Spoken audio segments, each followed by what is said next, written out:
Chapter 1236. Yangxi said, "You won't die from eating them. They're all the same, it's just that the season is different. My lord wants to do things that ordinary people can't do. Fruits and vegetables that are out of season are naturally included. Moreover, it's hot and dry after winter.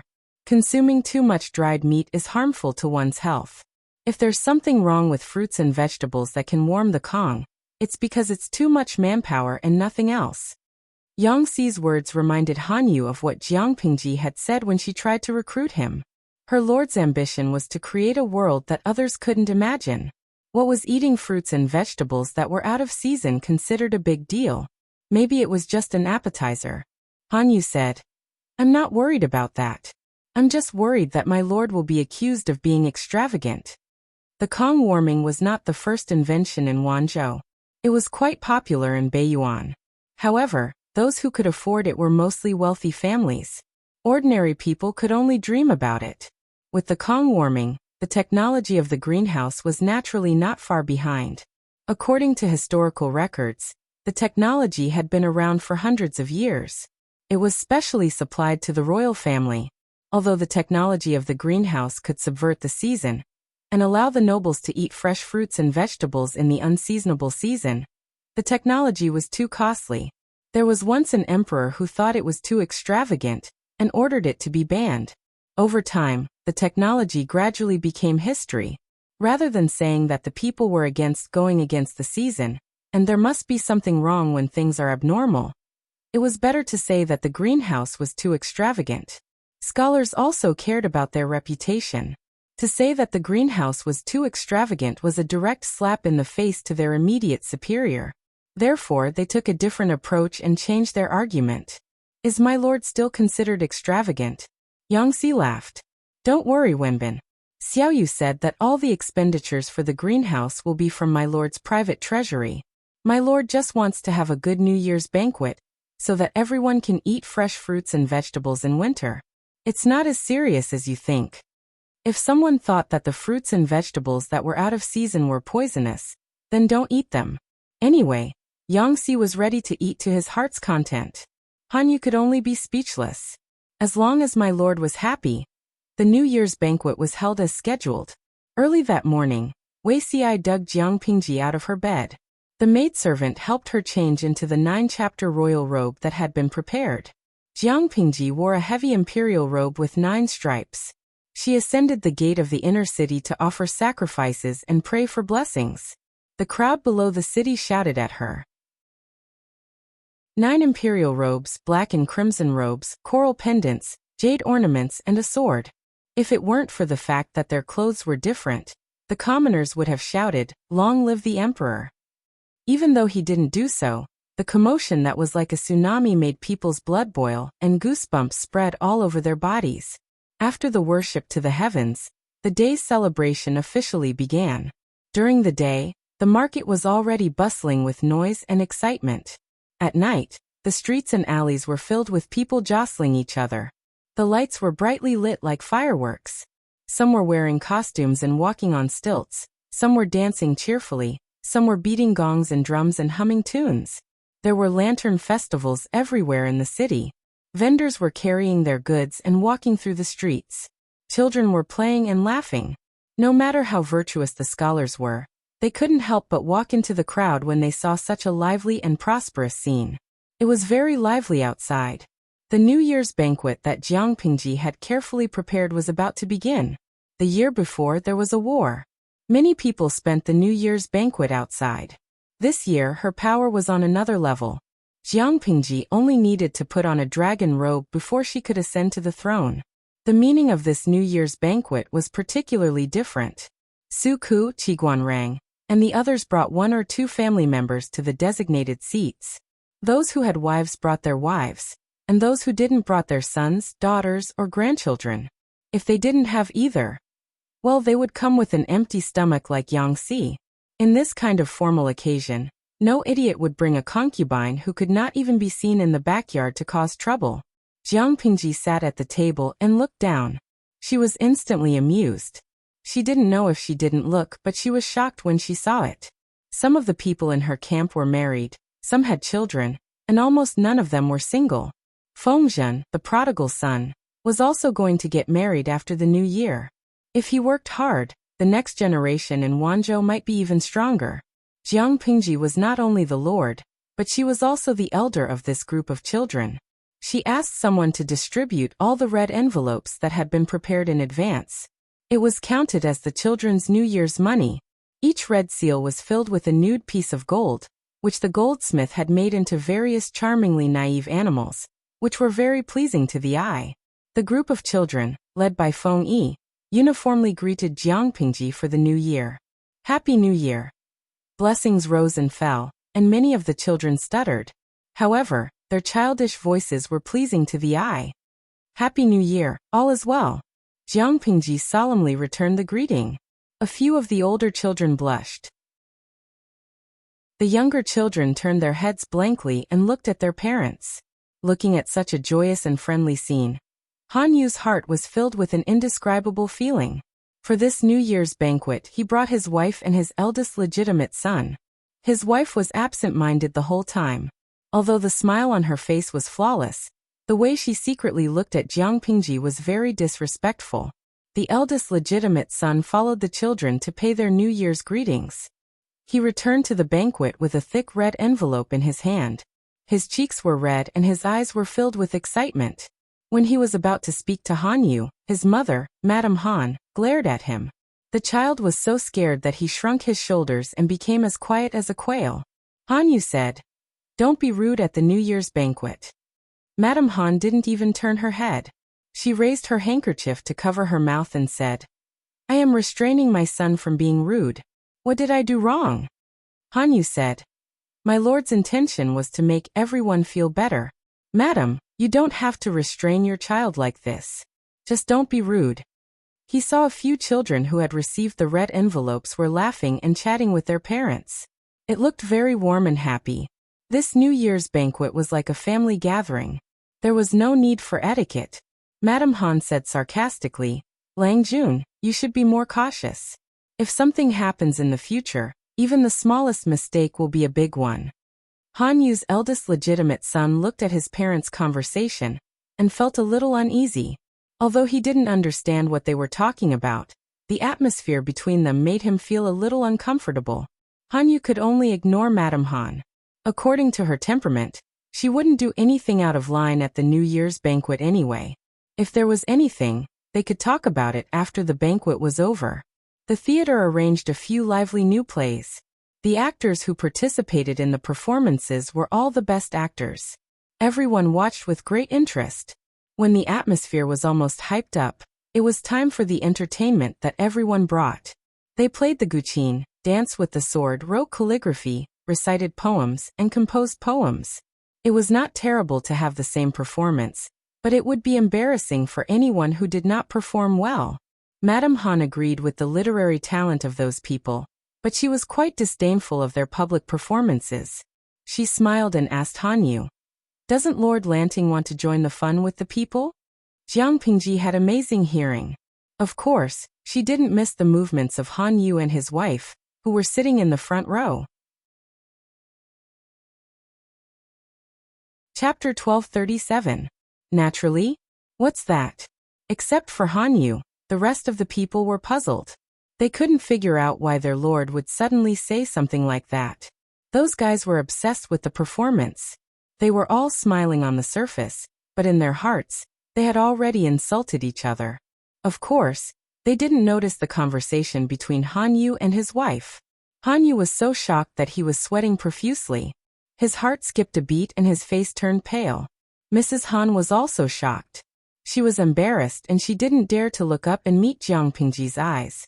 Han Yu's seat wasn't very far behind, but it wasn't too far in front either. He was still more than 30 meters away from Jiang Pingji. The couple deliberately lowered their voices, so that no one else could hear them except the eldest son, who was sitting obediently. Mrs. Han was arrogant, but she also knew how to read people's expressions. There was a big difference between speaking ill of Jiang Pingji in private and being caught speaking ill of her behind her back. Even though Mrs. Han was experienced and had been to many banquets of the aristocratic families, she couldn't help but feel nervous at that moment. Her glib tongue seemed to be tied into a knot, and she couldn't say a word. Her forehead was covered with fine sweat. Even though she had applied rouge on her face, it still couldn't hide the panic on her face. Ever since she was a child, she had always been the center of attention in the circle of aristocratic women. Everyone flattered her and gave in to her. Her head had always been held high, but at this time, because of the few words of another woman, she was frightened to the point of sweating and trembling in fear. She was afraid, but at the same time, she was angry and resentful. However, no matter how much the aristocratic families despised Lu Shi, it couldn't change the fact that she had become the most powerful feudal lord. And she, no matter how powerful she was only powerful in the inner house. She was nothing in front of Jiang Pingji. What's wrong with you? Jiang Pingji didn't look at Han Yu and his wife. If she did, the group of people present would know and Han Yu would be embarrassed. Jiang Pingji considerately helped Han Yu out. I just remembered what Zixiao asked me before the New Year's banquet. He winked at me just now. Alas, he was afraid that I would break my promise to him. Wei Ci was suddenly called out, but there was no change in his expression. Instead, he smiled and continued the conversation. Master, you can't blame me for reminding you. I have been looking forward to it for a long time, so naturally, I think about it. Today, Wei Ci had changed into a rather cheerful warm-colored thick shirt, which diluted his original alienation. In the words of the audience in the live streaming room, Wei Ci today was very amiable and down-to-earth. He didn't know what had happened, but he was able to continue the conversation. No one suspected anything. After all, Wei Ci and Jiang Pingji's cooperation was flawless. Except for Han Yu and his wife, no one knew what was going on. On the contrary, a few civil officials sitting on the counter vaguely sensed something. After all, no matter how fast Han Yu and his wife reacted, there were still traces left behind. Qiguanrang retracted his gaze. His brows furrowed imperceptibly. Coincidentally, his hand was empty. He looked down. His daughter had stolen his feather fan. But her hand stopped awkwardly in midair before she could retract it. Jinghui. Qiguanrang's thin lips opened slightly. His daughter shrunk her neck and carefully put the feather fan back into his hand. Mother is right. This fan is my lifeblood. It can't be separated from me at all times. The snow outside had not melted yet, and the banquet was being heated by the fire. Only her father's style was different. He was holding a fan in his hand. Not only was he holding it, but he was also fanning it, mercilessly blowing away the warmth around her. If it weren't for the cold, she wouldn't have sneakily stolen her father's fan. Qiguanrang's expression became a little awkward. He raised his hand and put the fan behind his waist. After all, it was a habit of many years. He felt uncomfortable all over if he didn't hold something in his hand. Qiguan Weisher saw his embarrassment and uneasiness, so she took the initiative to offer her hand to him. Under the cover of their wide sleeves, the couple held hands as if there was no one else around. For a moment, everything was peaceful. Qiguan Jinghui saw their interaction and inexplicably felt a little strange. Jinghui. Sun Wen had been working in Beizhou for almost 2 years. Because of the New Year's banquet, he made a special trip back to Wanzhou to report on his work. His adorable little grandson, Lan Lan, sat obediently beside him, making the old man feel an unprecedented sense of happiness. However, Sun Lan, on the other hand, couldn't sit still. She kept twisting her head and glancing at the seats beside her from time to time. When Qiguan Jinghui heard Sun Lan calling her, she temporarily threw that strange feeling to the back of her mind and responded to her friend's call with a smile. Sun Wen saw this and remembered it in his heart. Lan Lan likes that girl a lot. Sun Lan blushed and said shyly, Jinghui is very nice. She often takes care of me. Of course I like her. Sun Wen said, I like him, but that Qiguan Wenzheng is not easy to deal with. Sun Lan was confused. What did him liking Jinghui have to do with Jinghui's father? You'll find out later. Sun Wen held back his laughter and continued. If you like her, then spend more time with her. Don't bully her. Sun Wen also noticed that his grandson had become much more outgoing and optimistic in the past 2 years. As someone who loved grandchildren, there There was nothing more important in this world than having grandchildren. If his grandson liked it, then he liked it. Qiguanrang was a little difficult to deal with, but it wasn't impossible to deal with him. The grandfather and grandson talked in low voices. Qiguanrang, who was some distance away, seemed to have sensed their conversation. He glanced at them from the corner of his eye. At that moment, Qiguanrang heard his lord say something. For today's performance, I still need to borrow something from Zixiao. Qiguanrang's attention immediately returned to the banquet. His lord got up from the banquet table and seemed to want to perform something. Jiang Pingji wanted to borrow something from Wei Ci. How could he refuse? With the green light all the way, Jiang Pingji successfully borrowed Wei Ci's flute and his daughter. Everyone was confused. When did Wei Ci have a daughter? He didn't even have a wife. Could she be an illegitimate daughter who was tossed around during the war? A few insiders looked at Wei Ci and then at their lord. They were afraid that the New Year's banquet would turn into a battlefield. Wei Ci was surprised at first, then he revealed an indescribable expression.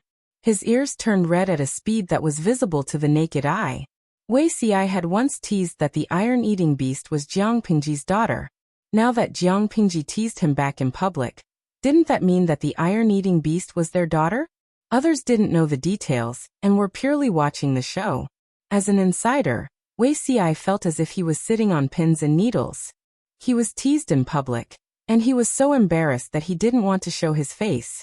Not long after, a servant girl came up with a black and white ball.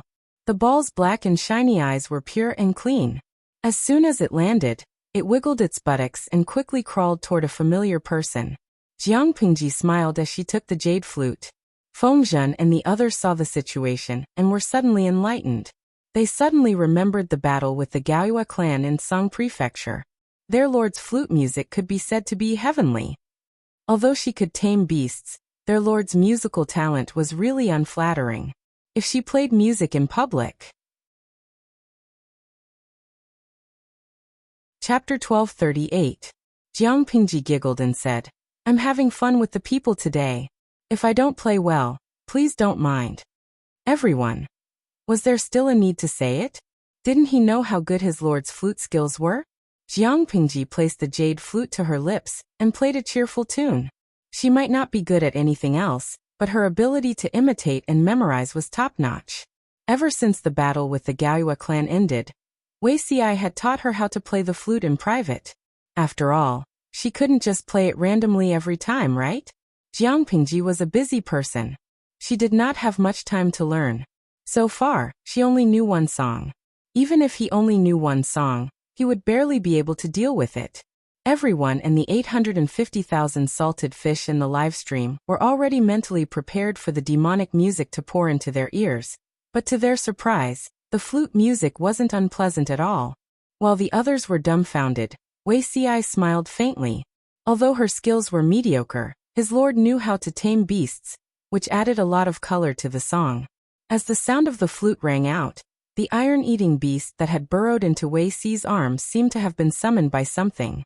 Its huge face was filled with confusion. The crowd watched as it held a plate of fruits with its two front paws and walked on its two hind legs. It circled around Jiang Pingji with each step it took. As it circled, it used its hind legs to beat the beat and hummed a tune. When the tune ended, the iron-eating beast seemed to have gained intelligence. It nodded and bowed to Jiang Pingji. It held the plate of fruits high up and presented it to her in a pious manner. Jiang Pingji did not take it, so it put the fruit platter down. You may leave. The iron-eating beast seemed to understand her words. It wriggled its way towards Wei Ci, clinging onto his knees as it climbed into his embrace. It found a comfortable position, yawned, and closed its eyes to sleep. Jiang Pingji smiled and kept the jade flute.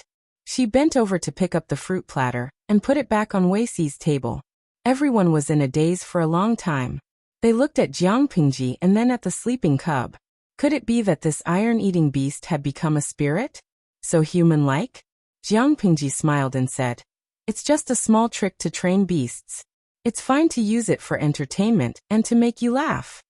It took a long time for everyone to recover from the show. Even if Jiang Pingji's song was not exquisite, The addition of the iron-eating beast's performance still brought about a qualitative change in the entire program. Not only did he not make a fool of himself, but he also added a layer of mystery to himself. The people of this era were still very superstitious. The more extraordinary Jiang Pingji's performance was, the better it would be. Naturally, the more outstanding she would be. Her little show of skill had fooled the civil and military officials who had never seen the world. However, Salted Fish in the Livestream room lived in an era of information explosion, so he naturally wasn't that easily fooled. As soon as Jiang Pingji's performance ended, the bullet screen in the streaming room was like a blowout. All of them were praising her. Gu Mingjiu. The host has finally shown her Mary Sue aura. It's best if she blinds them. Little gray round gun. Not only did the streamer blind Ci Marin and the rest, but my eyes are also going blind. How old was that fatty da? Even if it had been trained since it was in its mother's womb, it couldn't have behaved so humanely, right? Moreover, they were not used to walking on two hind legs, which was not good for their bodies. However, this little fatty was able to do it so smoothly and naturally. It was definitely a fatty demon. Luo Yutahuaxing. It cooperated very well with the host. It was even humming a tune just now. If this isn't becoming a demon, what is it? The Fairy Queen's Crimson. After the founding of the People's Republic of China, animals are not allowed to become demons. Tutafeitio. The host doesn't have this heavenly restriction. Maybe it has become a demon. Didn't you notice that this fatty-da was the fatty-da that appeared in the livestream room a long time ago? It used to be so small. Now that almost a year has passed, it's still so small. As everyone knew, after a young fatty-da was born, it changed considerably. The age of the fatty-da on the screen was obviously very young. It looked to be only 3 to 5 months old. Jiang Pingji smiled without saying a word. She did not explain the secret behind it. Of course, this iron-eating beast did not become a demon. Its actions were all controlled by Jiang Pingji.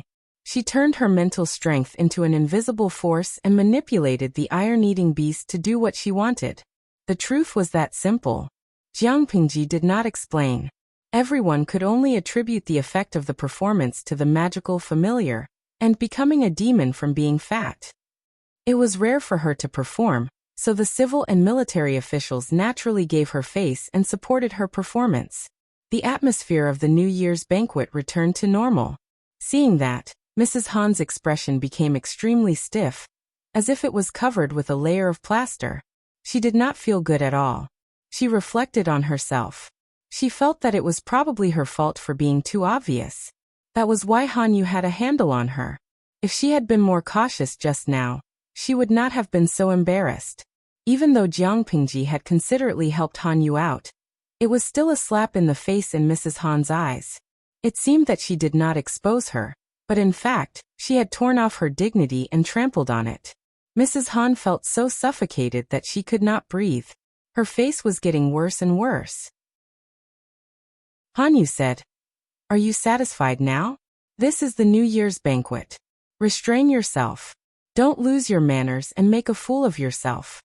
Mrs. Han would not listen to anything else, but when it came to her manners and dignity, she would listen to it very well. No matter how resentful Mrs. Han was, she did not dare to show her anger. She could only swallow it back. Jiang Pingji laughed and chatted with the crowd while secretly glancing at Han Yu and his wife. The couple did not seem to get along well. But, after all, it was Han Yu's family business. As a man, he would handle it well. Jiang Pingji was an outsider and the lord. It was not appropriate for her to intervene. After eating and drinking to their heart's content, Jiang Pingji took the crowd to watch a few lively new plays. Some of the new plays were warm and happy, and some were purely funny, like Crosstalk and Skit. When it was almost time, Jiang Pingji asked them to go home and stay with their families for the New Year's Eve.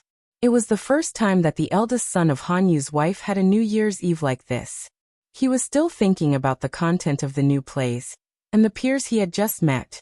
Mrs. Han sat in the carriage silently. There was a distance of a few fists between her and Han Yu. Han Yu said, "After the New Year's Eve, I plan to send my son to the Golden Scale Academy for his education." "How can the Golden Scale Academy compare to my family's school?" Mrs. Han frowned. That kind of place will lead the students astray? Han Yu was a little angry. He said, my teacher also teaches in the academy. How can it lead the students astray? Mrs. Han did not say anything, but judging from her eyes and expression, she did not approve of Han Yu. So what if it was the Golden Scale Academy? How could a reputation that was made up of be compared to the aristocratic families that had made great contributions? However, her husband did not understand her. The more she thought about it, the more she felt wronged. In order to be a good example of a noble lady, she promoted the maids who had served Han Yu before their marriage.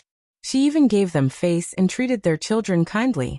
She had worked hard for her family, but she could not get Han Yu's understanding and respect. Mrs. Han said forcefully, if you want to use the children's future to flatter them, you can humiliate anyone but me. The sons and daughters of concubines in the inner courtyard could just go to the Golden Scale Academy. Anyway, they were the sons of concubines who couldn't be seen in public. It would be a waste for them to study with a bunch of lowly commoners' children. If she let her eldest son go to the academy, she would cry to death. Han Yu was so angry that his face turned green. The eldest son of the concubine lowered his head silently under the gloomy atmosphere. He did not dare to look at his parents.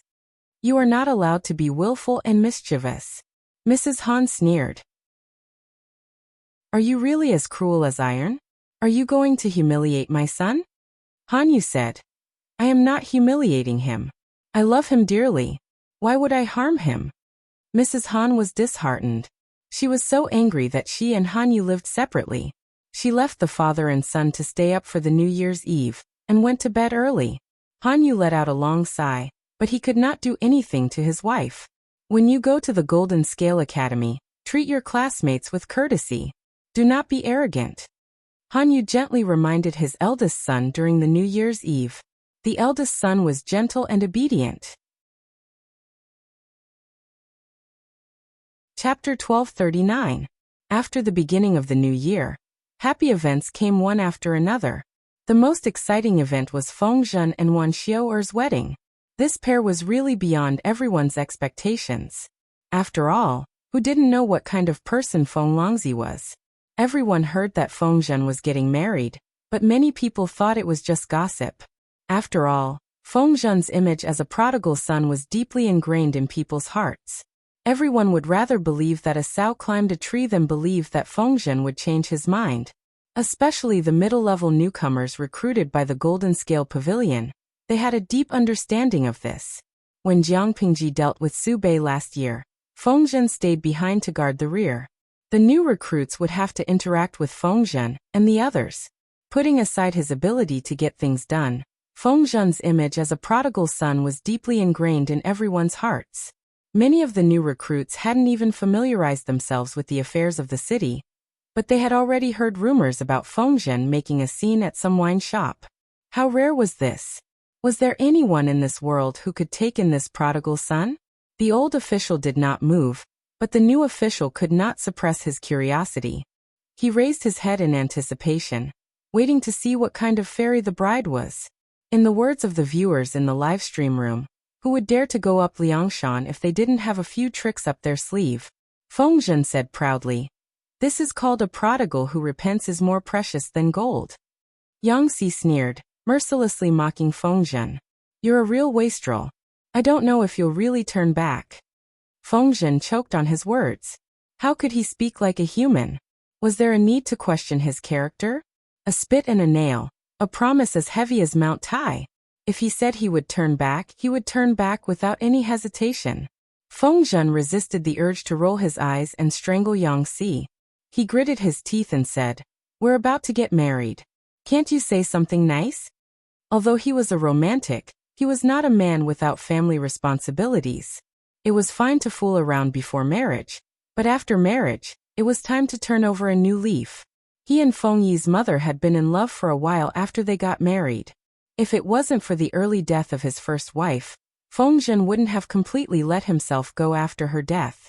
Although he was unrestrained, he was only unrestrained and not a scumbag.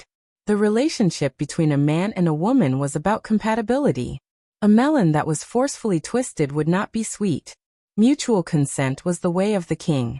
He still had this bit of moral integrity. Seeing that Feng Zhen's explanation was logical, Yang Si could only respond with a cold huff. Could he say that he was very unhappy? Feng Zhen, that little b*tch, had found an honest man to take over his business. Now he had a wife, a son, and a wife. He was a winner in life. Why was he still alone? Yang Si looked calm and collected on the surface, but in fact he was filled with resentment. His face was drooping all day long, as if he was dissatisfied. Dian Yan, who was being taught by Yang Si, spoke up weakly. Isn't it easy for military advisor Yang to start a family? As long as you let out the slightest bit of news. Wouldn't those matchmakers rush over like a hive of bees with portraits of girls in their hands and trample over your doorstep? Yang Si secretly glared at Dian Yan. Was it fun to tear him down? This crude and stupid martial artist had not improved at all. How could women be the same? What was the difference between a person without any pursuit and a salted fish? If he were to marry a wife, he would naturally marry the one he liked the most in his eyes. Any random woman would suffice. He might as well continue to fool around. If it's that easy, why don't you find one?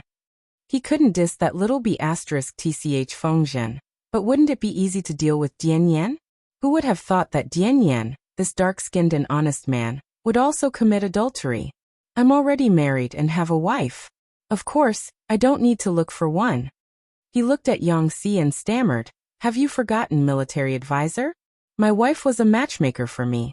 She's now the centurion of the casualty barracks. Yang Si was stunned. He thought back carefully, and it seemed that there really was such a thing. This happened when the two of them were ordered to guard Hu County. Yang Si saw that Dian Yan, this honest man, was all alone and didn't even have a wife who could take care of him. Yang Si acted like a matchmaker and introduced him to someone. Dian Yan's wife was originally the centurion of the female battalion. She was about to be promoted, but she was injured and had no choice but to retire. After that, she applied to go to the casualty barracks and became an apprentice with the military doctor. She learned pretty good trauma treatment. This girl's character was straightforward and generous. Her family background was clean and she had no parents or brothers to hold her back. The key was that she was not bad-looking and could read a few words. Among the commoners, she could be considered a model girl that would be sought after by hundreds of families. Yang Si was tempted and introduced her to Dian Yan as a matchmaker. Don't let goodies flow to outsiders. He never expected that this matter would become a stone that would smash his own foot. This boorish man was really pissed off. Yang Si glared at Dian Yan angrily. The latter was at a loss and didn't know how he had offended his military advisor Yang. Flirtatious words aside, Feng Zhen was getting married. He still had to give his blessings. In this world, it wasn't easy to start a family. He should cherish it. From the time the news spread to the wedding, it had been less than 2 months. Everyone thought that the wedding wouldn't be held. With so little time, it was understandable that they weren't fully prepared. Moreover, Feng Zhen and Wan Xiao were married halfway, so it definitely wouldn't be as solemn as their first marriage. In the end, they had underestimated Feng Zhen's flirtatious methods. Time was tight, but the wedding wasn't shabby at all. So what if they were married halfway? A second marriage was still a marriage. What should be done had to be done. They definitely couldn't let the guests attending the wedding banquet laugh at them. It's rare for Zisher to be so serious. It was an indisputable fact that the wedding preparations were tight. However, Wei Si and the others didn't see any signs of haste or impoliteness. From this, it could be seen that Feng Zhen still took this wedding very seriously. Yang Si laughed coldly in his heart when he saw this. In his mind, he recalled the scene of Feng Zhen leisurely slacking off. The wedding was very attentive, but the person doing the hard work wasn't Feng Zhen. He was just an absentee shopkeeper. So what if he had a smart and capable son? Reality had proven that having a smart and capable son was indeed a great thing. Not only did Feng Zhen marry a beautiful woman today, but he also praised his son in front of the guests. He praised Feng Yi's face so much that it looked like a flower had bloomed. In the eyes of outsiders, it probably looked like a flower had bloomed. How old was Feng Yizong? At such a young age, he was already so methodical and organized. What would he be like when he grew up? Although it was just a wedding, there were many tricks to it. Just entertaining guests and dealing with people was a complicated subject. Feng Yi could handle things with ease now. He wasn't slick, but he was still watertight. Feng Yi's personality was gentle and not flamboyant, but he was a good seedling in the officialdom. If the world was at peace and his lord had the possibility of advancing, Feng Yi might become the leader of this generation. Understanding this, many people looked at Feng Zhen with unfriendly gazes. Why? Feng Zhen, this unreliable guy, actually had a reliable son. Wuxia could vaguely hear a group of people expressing envy, jealousy, and hatred toward Feng Zhen. He sighed in his heart. There was a Feng Yi now, and there would be a Feng Yu in the future. That fellow was the real troublesome one. Other people gave birth to a litter of children, good and bad, and not a single one of them would be successful. Feng Zhen, this sickly and frail person, only had 2 sons, both of whom were dragons and phoenixes among men. Chapter 1240. Perhaps even God couldn't bear to see Feng Zhen being so smug. He had only taken 3 days off before he was summoned back urgently. Feng Zhen was having a wild time. He and Wan Xiu were so intimate that they couldn't wait to be together every day. How could he care about the cold government affairs? I've rested long enough, Jiang Pingji said heartlessly. It's time for you to get back to business. Feng Zhen argued. My lord, this is different from what I said before. It's only been 3 days. When Li Yin and Shangguan Wan got married, how long was their wedding leave?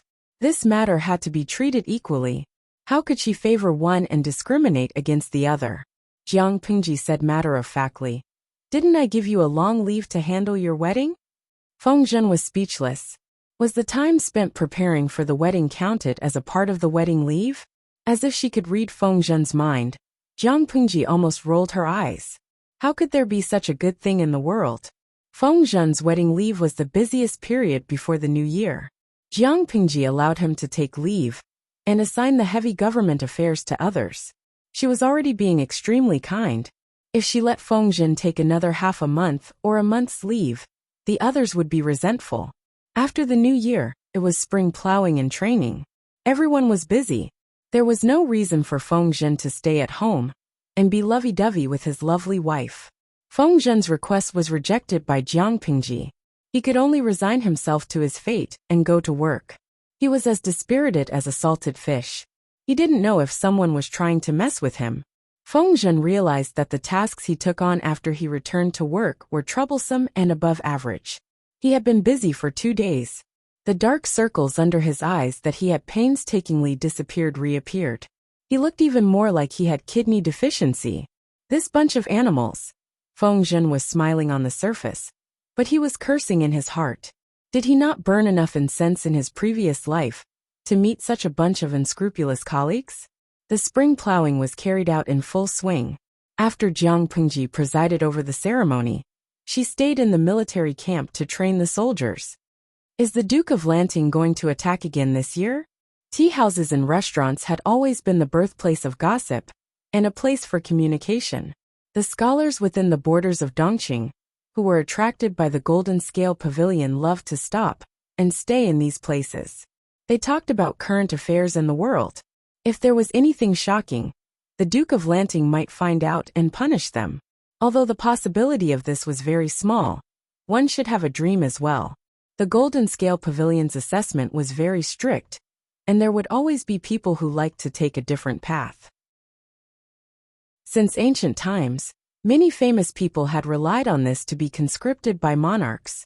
As the training became more and more intense, many scholars also sensed that a storm was coming. The war just ended last year, and the people haven't had enough rest yet. They shouldn't be mobilizing their troops this year.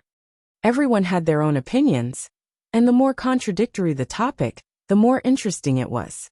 However, from what I can see, this Duke of Lanting is not someone who likes to settle down.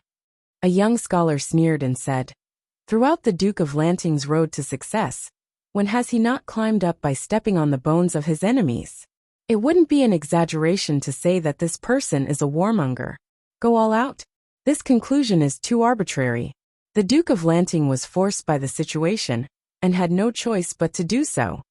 Wei Xi's method of entertainment brainwashing was not something that others could imagine. In order to make the people stick closely to Jiang Pingji, he hired a pen to write a few short and medium-length stories. Most of them were adapted into new plays for the people to watch.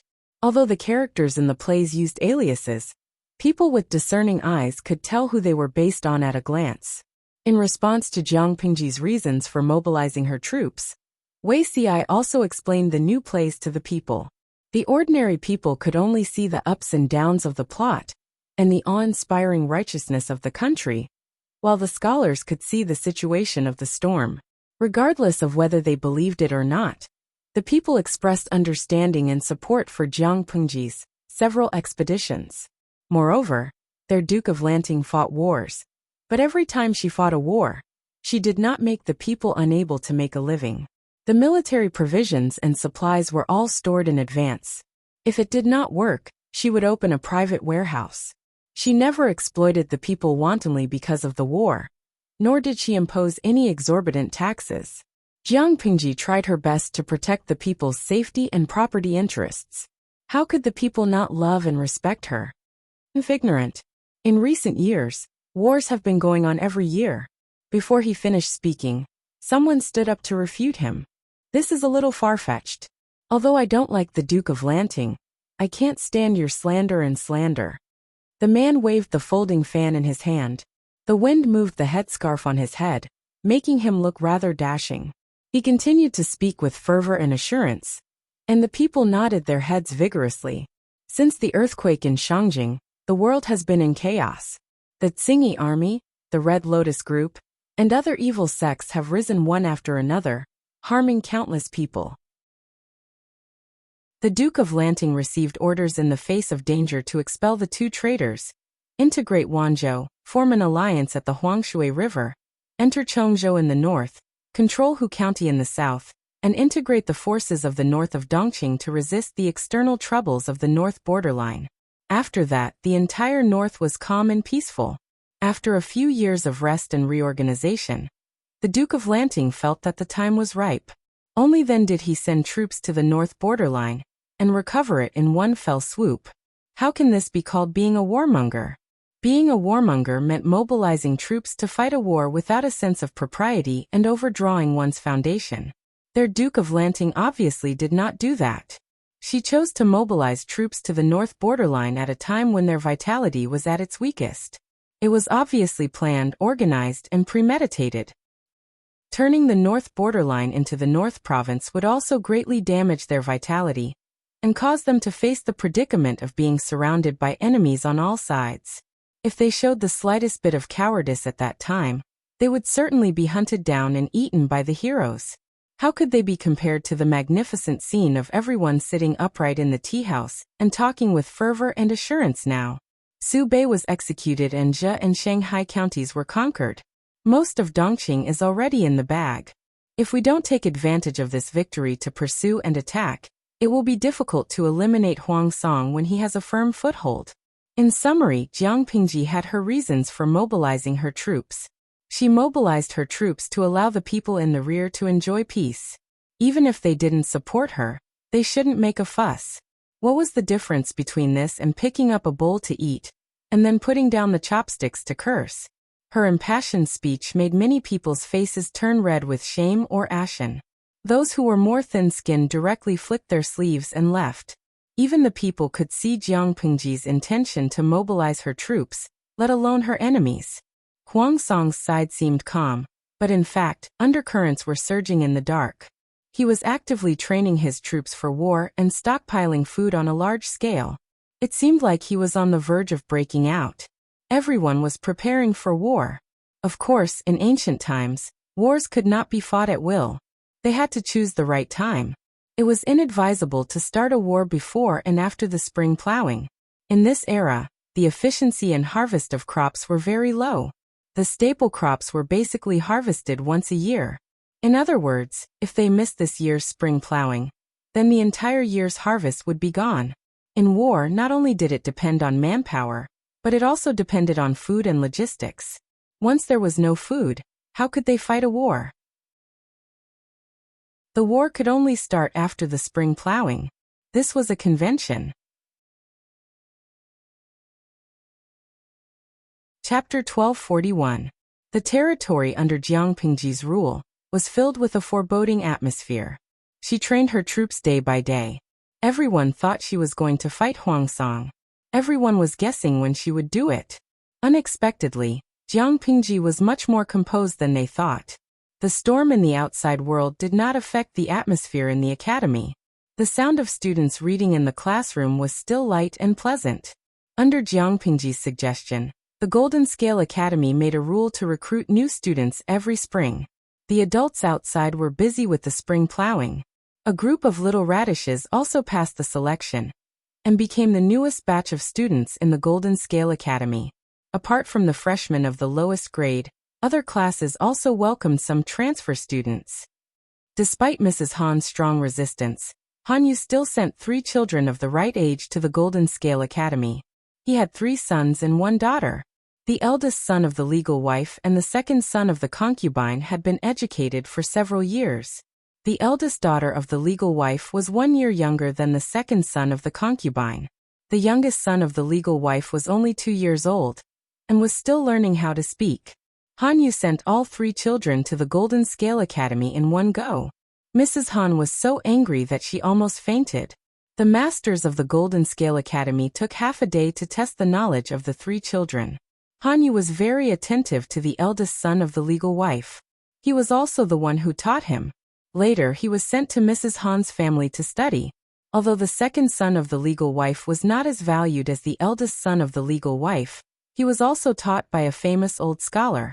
The only daughter of the legal wife was also taught by a female master. Although she was not as good as her 2 brothers, she was still acceptable. The masters of the Golden Scale Academy tested them one by one and divided them into 3 different classes. Han Yu's eldest son of the legal wife was in the same class as Feng Yi. The master of this class was Master Yuanjing. "What's your name?" Master Yuanjing took the child away and personally sent him to the classroom. "I am Han Run. Greetings, Grandmaster." Han Yu was Master Yuanjing's apprentice. Naturally, the child had to call him Grandmaster. "You can call me Grandmaster in private, but you are a student in the academy. I am your master." Master Yuanjing liked Han Run. The child's eyes were very similar to Han Yu's when he was young, but his temperament was the opposite of Han Yu's.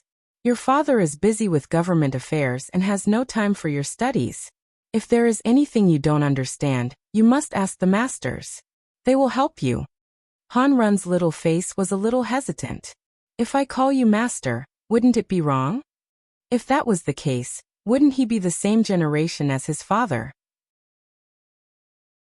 Master Yuanjing smiled and said, "This is not considered a mistake in seniority. Who says that I can't teach you after I taught your father?" After all, Han Run was a new student. If he addressed Master Yuanjing as Grandmaster, it would inevitably be a little unconventional. The other students of the academy were more powerful than him. Was Yuanjing's academy by the other students?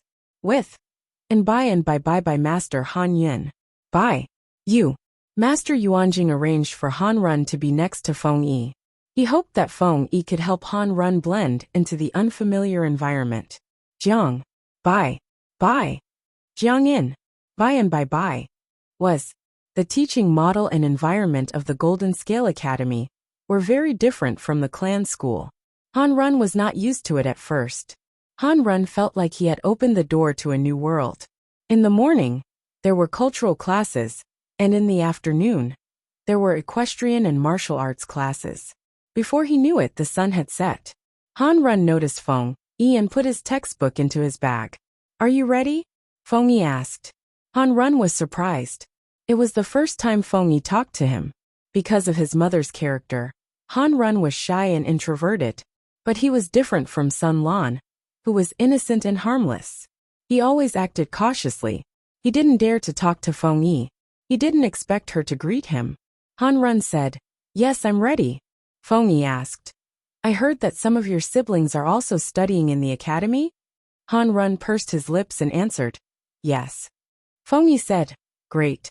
Let's go pick them up and go back together." Han Run's eyes were filled with doubt. Pick them up. Fengyi said. The Golden Scale Academy is not in the residential area. It is not remote. But there are many people. After all, the students were still young. If they encountered an adult with ill intentions, it would be impossible to guard against it. You are new students and don't know the way. I will send you back. Han Run wanted to say something but swallowed his words. He always had a question. Why didn't they let their servants drive them? Why did they have to walk by themselves? Wouldn't it be easier to encounter danger on the road? Fengyi comforted him. There are people around to protect us. We don't have to worry about danger. Han Yu's mansion was the closest. Han Run and the other two were sent back first. Qiguan Jinghui and Sun Lan followed. Changxing was the last one. I just asked. Brother Han Run and his younger brother are only 5 months apart. Fengyi said. Because the other one is born of a concubine. They don't share the same mother. Changxing said. No wonder they walk so far away. They are not close at all. Fengyi said. It would be strange if the son of a legal wife and the son of a concubine were close. Aren't they all brothers? Fengyi laughed. Brothers depend on the situation. Han Run has a good personality. He doesn't have any bad feelings for his brother, but his brother doesn't think so. The identity of a legal wife and a concubine is a chasm. One is the legitimate son, and the other is not. The difference is huge, Changxing said. If Aunt Feng has a child in the future and has a brother, will he be a concubine's brother? No, he will be a legal wife's son. He will be my biological brother. Changxing was confused. Sigh, it's so hard to understand. Fengyi said. You will understand when you grow up. Changxing was tired after a few steps and let Fengyi carry her. Will Brother Feng, he have a son of a concubine in the future? Fengyi laughed. No, he will only have a legal wife's son. Since it was the first time that the eldest son of a legal wife went to the Golden Scale Academy to study, Han Yu waited at home. How is the academy? Han Run answered with a red face. The academy is great. The classmates are great too. Although it was only a day, Han Run clearly felt the difference between the academy and the family school. In the family school, it was difficult for the master to take care of the progress of all the students. After all, Han Run was not a member of the family. The master of the family school always looked after the direct descendant of the family first. Han Run could only keep his questions to himself and wait for his father or the master to solve them in private. Although the progress of his studies was not slow, the efficiency of his studies was indeed very low. Today, Han Run found that the progress of more than 20 classmates was almost the same. The content that the master talked about was suitable for them. Han Yu listened carefully to his son's daily life in the academy and felt relieved.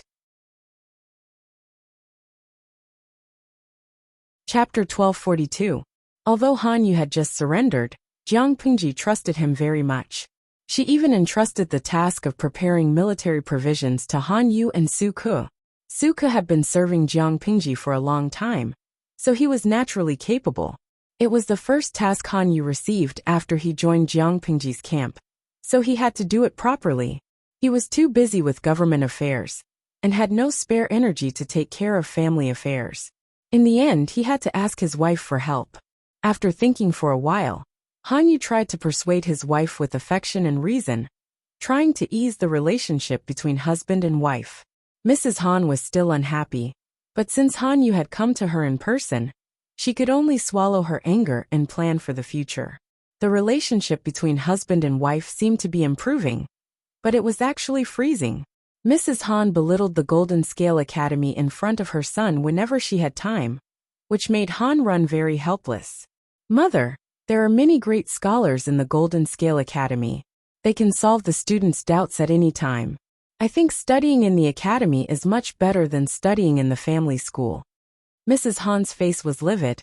She said, My son is still young. How can he distinguish between good and bad?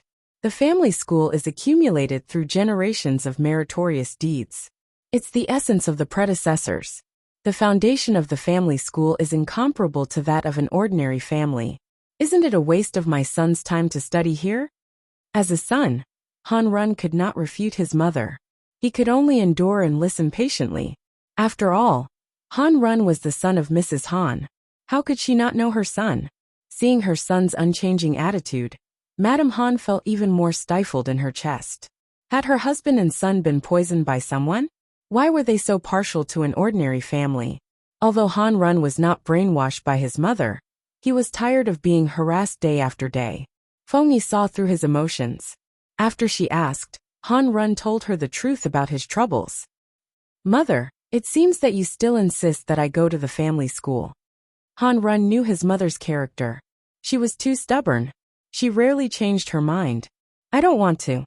Besides, the family school is far away in Zhe County, and my parents are in Wanzhou. Although Han Run was young, he had a certain judgment ability. He did not know how much trust Jiang Pingji had in his father, but he could guess that Han Run, as the eldest son of Han Yu, did not stay in Wanzhou. Instead, he went to the family school in Zhe County, which was thousands of miles away. He was afraid that it would be a taboo.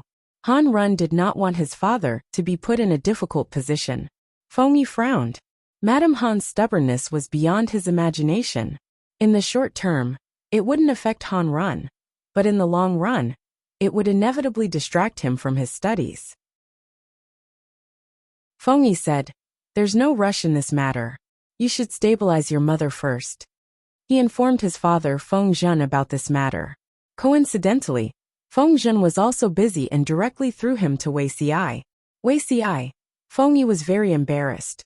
This was a child's trifling matter, and it had taken up their precious time. She really felt bad about it. Wei Ci said, "It's hard for an upright official to settle a family dispute. It's better to let the whole family talk it over." Feng Yi frowned. Han Run wouldn't have to be stuck between his parents if he could solve the problem by being honest with them. Feng Yi returned empty-handed, but Wei Ci took this matter to heart. It's better to destroy 10 temples than to ruin a marriage. However, Madame Han is a disaster after all. We should find a way to separate her from Wen Bin and his son. Wei Ci frowned. He had reminded Han Yu earlier, because he wanted Han Yu to handle the family affairs by himself. However, Han Yu was different from him. He was reborn. Even if he had told Han Yu to be careful of his wife and her family, Han Yu would not take drastic measures before his wife made an unforgivable mistake. At most, he would be cautious. Han Yu could delay it, but his eldest son could not. Wei Ci spent a lot of time recalling, and it took him a long time to find the memory of Han Yu's eldest son. The Jiang dynasty had been established for more than 10 years, and the old and new generations had replaced each other. Among the younger generation, the most outstanding child was undoubtedly the second son of Feng Zhen, Feng Yu. Feng Yu and the crown prince Jiang Yan had a close relationship. His future was limitless. Han Yu had many children in his family. There were 3 sons of the first wife. Their talents were not bad, but they were very disagreeable. Disagreeable? This was not what Wei Ci said, but what the crown princess Jiang Yan had said. "I'm just choosing a reading partner, not asking them to carry my sedan chair. They can't understand one by one. That Han Run is even better. He really thinks that my ears are not good. He insulted me behind my back and called me a bandit. So what if he's a bandit? I'm the crown prince now. He's not even a subject." Jiang Yan was the eldest daughter of the emperor. She had been appointed as the crown prince not long after the establishment of the Jiang dynasty. If there were no accidents, she would be the next empress. Her reading partner had a special meaning. Reserving the position of reading partner was basically reserving the core position of the next generation in the imperial court. Han Yu's sons of the right age participated in the selection of reading partners, but Jiang Yan did not like any of them. Han Yu's eldest son Han Run had been despised by Jiang Yan for a long time. After that, Han Yu's wife's family participated in the rebellion. Madame Han and her eldest son, Han Run, were also involved and ended up being beheaded at the Meridian Gate. Because of Jiang Yan's influence, Wei Ci did not like Han Run. However, when he thought about the Han Run that he had met at Feng Zhen's wedding, he was obedient despite his young age. Wei Ci had no idea how he grew up to be like that.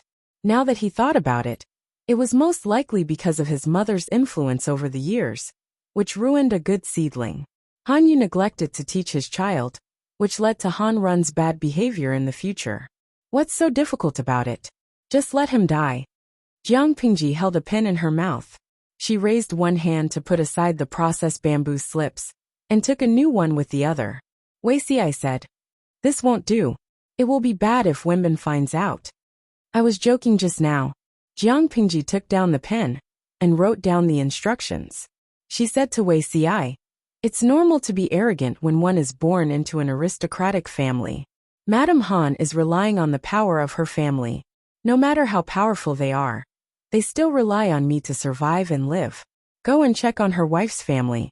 I don't believe there is any aristocratic family that is completely clean. Once you find out, take your time. She cares so much about her family. If something happens to her family, she won't have the time to harass her son." Wuxia was speechless. What a good move to remove the firewood from under the pot. Wuxia wanted Han Yu and Madame Han to divorce, but he did not expect his lord to be even more ruthless. Jiang Pingji said, "Divorce is actually a good idea, but it's too time-consuming. Wenbin will easily find out. If you hurt your friendship with Wenbin because of this woman, it will not be worth it. Besides, Wenbin is busy with official business, so someone has to take care of the house. Madame Han has a bad temper, but she is good at managing the house. It's good to keep her." Jiang Pingji knew that Madame Han did not like her, but who was she? Chapter 1243. The busy spring plowing slowly came to an end. Time steadily entered April. The audience in the streaming room was looking forward to and worried about the war that had yet to begin. Many of them were impatient and gradually forgot about it. Jiang Pingji had been busy with government affairs for the past few months. Apart from presiding over the spring plowing ceremony, she spent the rest of her time running around and inspecting the situation. The two most important things were the progress of the water-powered spinning wheel and cotton. These two pieces of good news eased the tense atmosphere. Since Jiang Pingji supported Huijun to work on the water-powered spinning wheel, Huijun devoted most of her energy to it. The remaining space was left for the twins. The idea of using the power of water to weave was a fantasy. However, after Jiang Pingji's analysis and encouragement, Huijun felt that it would definitely work. If it didn't work, it must be because she didn't find the right way and didn't work hard enough. With this idea in mind, Huijun often went to the woodworking workshop to look for Zhang Ping or Xiao Guang. This made Fu Wang's subordinates think that she planted 2 blades of grass for Fu Wang. Huijun knew about this and responded with a cold snort. She and Fu Wang were not husband and wife in name. Their relationship was limited to having 2 children together. Fu Wang could not control her no matter who she was close to. Planting grass? It was none of his business to plant a grassland. Of course, her relationship with Zhang Ping and Xiao Guang was not ambiguous. Zhang Ping and Xiao Guang also tried their best to help her practice and perfect the concept of the water-powered spinning wheel with the knowledge of the Mahists. Several generations of models were produced in the past 2 or 3 years, but they were not satisfactory. It seemed that something was missing. When the Lord returned with the troops, the woodworking workshop had a new member. This newcomer was incredible. Not only was she a rare female in the carpentry workshop, but she was also a student who had been taught by the Mahist master. Bai Yuexia was not good at government affairs. Jiang Pingji assigned her to the woodworking workshop and assigned her to work under Zhang Ping. Although Bai Yuexia was a woman, his lord was also a woman. How could Zhang Ping dare to be disrespectful? It was just that many jobs in the woodworking workshop were tiring. It was common to work overtime and stay up late to revise the design. Zhang Ping was worried that a young girl like Bai Yuexia could not handle it. At first, Bai Yuexia misunderstood the woodworking workshop as an ordinary place. Only when she arrived did she realize that it was very different from what she imagined. Although the name of the woodworking workshop was misleading, it was actually a department with a proper title.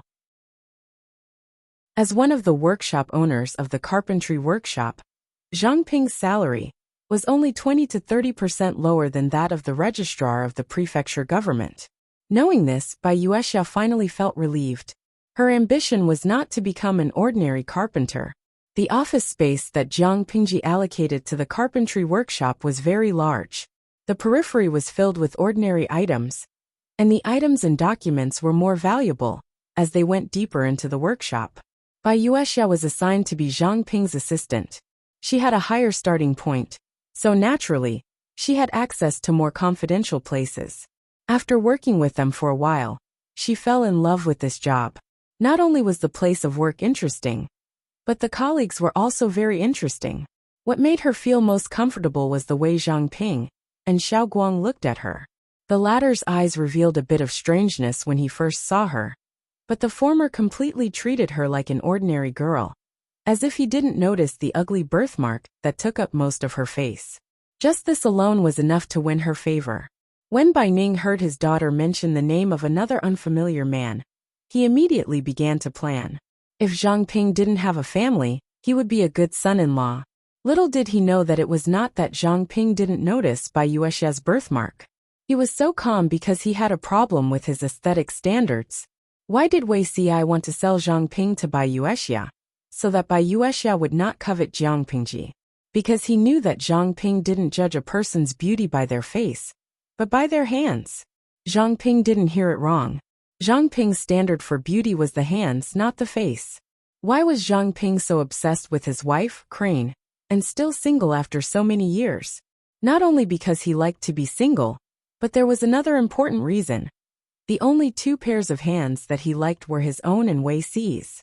Wei Xi was male, not female, and he was also his best friend.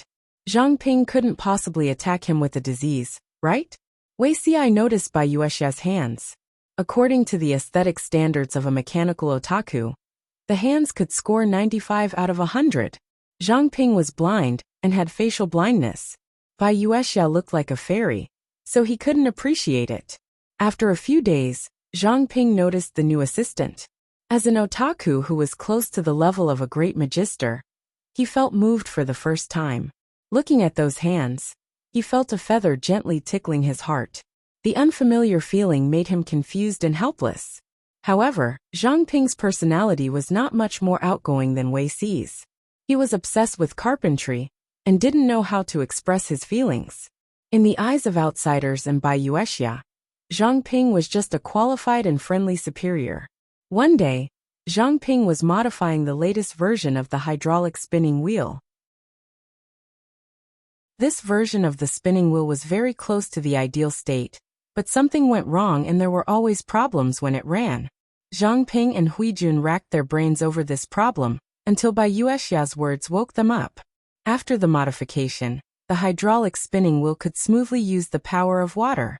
There were no problems when it ran for a while. Although the single efficiency was still not high and it couldn't be compared to manual spinning, if one person took care of more than 10 hydraulic spinning wheels, the efficiency would be like a runaway wild horse. When the good news reached Jiang Pingji's ears, the whole streaming room was in an uproar. Their streamer usually didn't make a sound, but the slightest movement would cause a big problem. When they saw the ancient version of the hydraulic spinning wheel, the audience immediately took screenshots and rushed to the top searches. However, Zhang Ping wasn't very optimistic about it.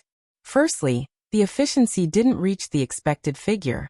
Secondly, the spinning wheel relied too much on water.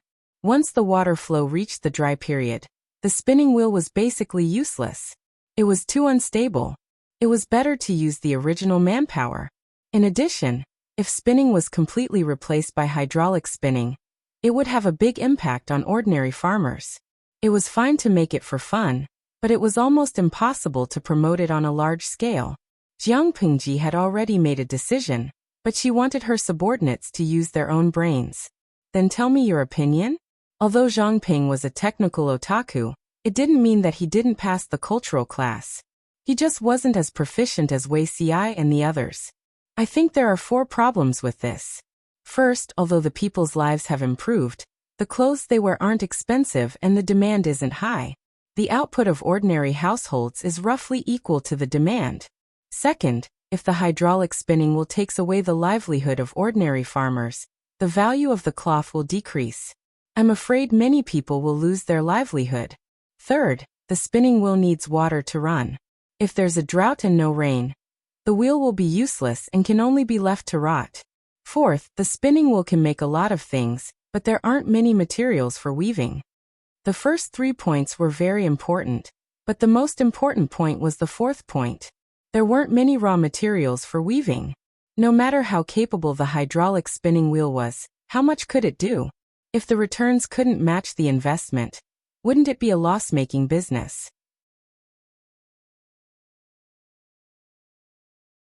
Chapter 1244. Apart from these 4 points, Zhang Ping did not mention one more point. He was afraid that he would offend Jiang Pingji. Nowadays, the land that was reclaimed was used to cultivate edible crops. She could not change it to something else for the sake of a hydraulic spinning wheel, could she? In a chaotic world, manpower and land were the most important. Zhang Ping faintly felt that his lord wanted to do something big and gradually weaken the weight of manpower and land. However, reform was not something that could be accomplished in a day. It could easily affect the people of the world. Zhang Ping did not want his lord to be rash and radical, which would result in the failure of her hegemony. Which one of the reformers had a good ending in the end? Zhang Ping finished speaking calmly and waited for Jiang Pingji's decision. She said, "Shiheng's concern is reasonable." As soon as she finished speaking, the audience in the streaming room was the first to disagree. No matter how useful the hydraulic spinning wheel was, it had a milestone significance. Lunzi Zhu Lunzi. Damn streamer, don't be swayed by Zhang Ping. Although what he said is very reasonable, I can tell you that the significance of this thing is definitely more than that. Maybe later history will write this thing as a symbol of the beginning of the Industrial Revolution. Yewu Yanling. Although what Zhang Ping said is not wrong and he thinks this way because of the current social context, the streamer is not from this era. She comes from the future and should be more aware of the importance of technology. If Zhang Ping's words could make her give up on this idea, she would not have supported Miss Huijun to do this. Have you all forgotten that Miss Wan Xiao made cotton? This is a combo. With the reminder from the big boss in the streaming room, everyone finally remembered that Wan Xiao made cotton. A water-powered spinning wheel wasn't much, but if cotton was also popular, this combination of punches would definitely be able to stun people. If cotton was cultivated for a few generations, as long as the output reached 20% to 30% of the standard of their era, the impact on this ancient time and space would be equivalent to an earthquake. China had a population of 1.4 billion. Its land area was similar to that of the 5 countries of this era. However, the population of the 5 countries did not exceed 100 million because of the war over the years. With such a small population and so much land, there was still room for development. In addition, they also knew that cotton did not have high requirements for soil. It was not as delicate as rice and wheat. Food occupied the most fertile land. There was no conflict between planting cotton and other places. The audience understood with emotion and was moved with reason. They wished they could rush into the screen, cross the dimensional barrier, and personally talk to Jiang Pingji. Jiang Pingji didn't want to scare the idle audience anymore. She simply said, "Although Shiheng's concerns are reasonable, it's not like there are no solutions to these difficult problems. Shiheng, my current ambition is to let all the people in the world be able to wear warm clothes and eat their fill. This thing is very useful." Zhang Ping looked at Jiang Pingji. He had always been face-blind, but when he saw the expression on his lord's face, he suddenly understood what Wei Xi had said. Wei Xi had said that when the lord talked about serious matters, her eyes would shine, as if they could see through time and see the future. Zhang Ping initially despised Wei Xi for being too artsy, but now he empathized with him. It was indeed glowing. Zhang Ping was blinded by the light, and Bai Yuexia's fangirl was even more intoxicated, unable to extricate herself. What does my lord want? We haven't made any progress yet, but it won't be long. However, the spinning wheels here still need to be modified. I'm afraid they won't be enough when the time comes. Jiang Pingji kept them in suspense. She said, "It's true that this will harm the livelihood of some people, but it will be beneficial to the people of the world. I will also think of ways to compensate the people whose interests have been damaged. I will try my best to reduce their losses and not affect their family's livelihood. If you are timid and give up the happiness of the majority for the sake of the interests of a small group of people, then you are not a qualified lord." Zhang Ping nodded as he listened, but Bai Yuexia was keenly aware that the Lord's last sentence had a double meaning. For the interests of the majority, she could sacrifice the interests of a small group of people without hesitation?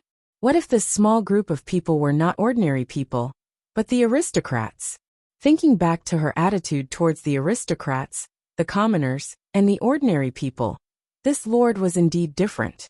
Bai Yuexia secretly glanced at Jiang Pingji's side profile. She only felt that this person was more upright than the men in the world.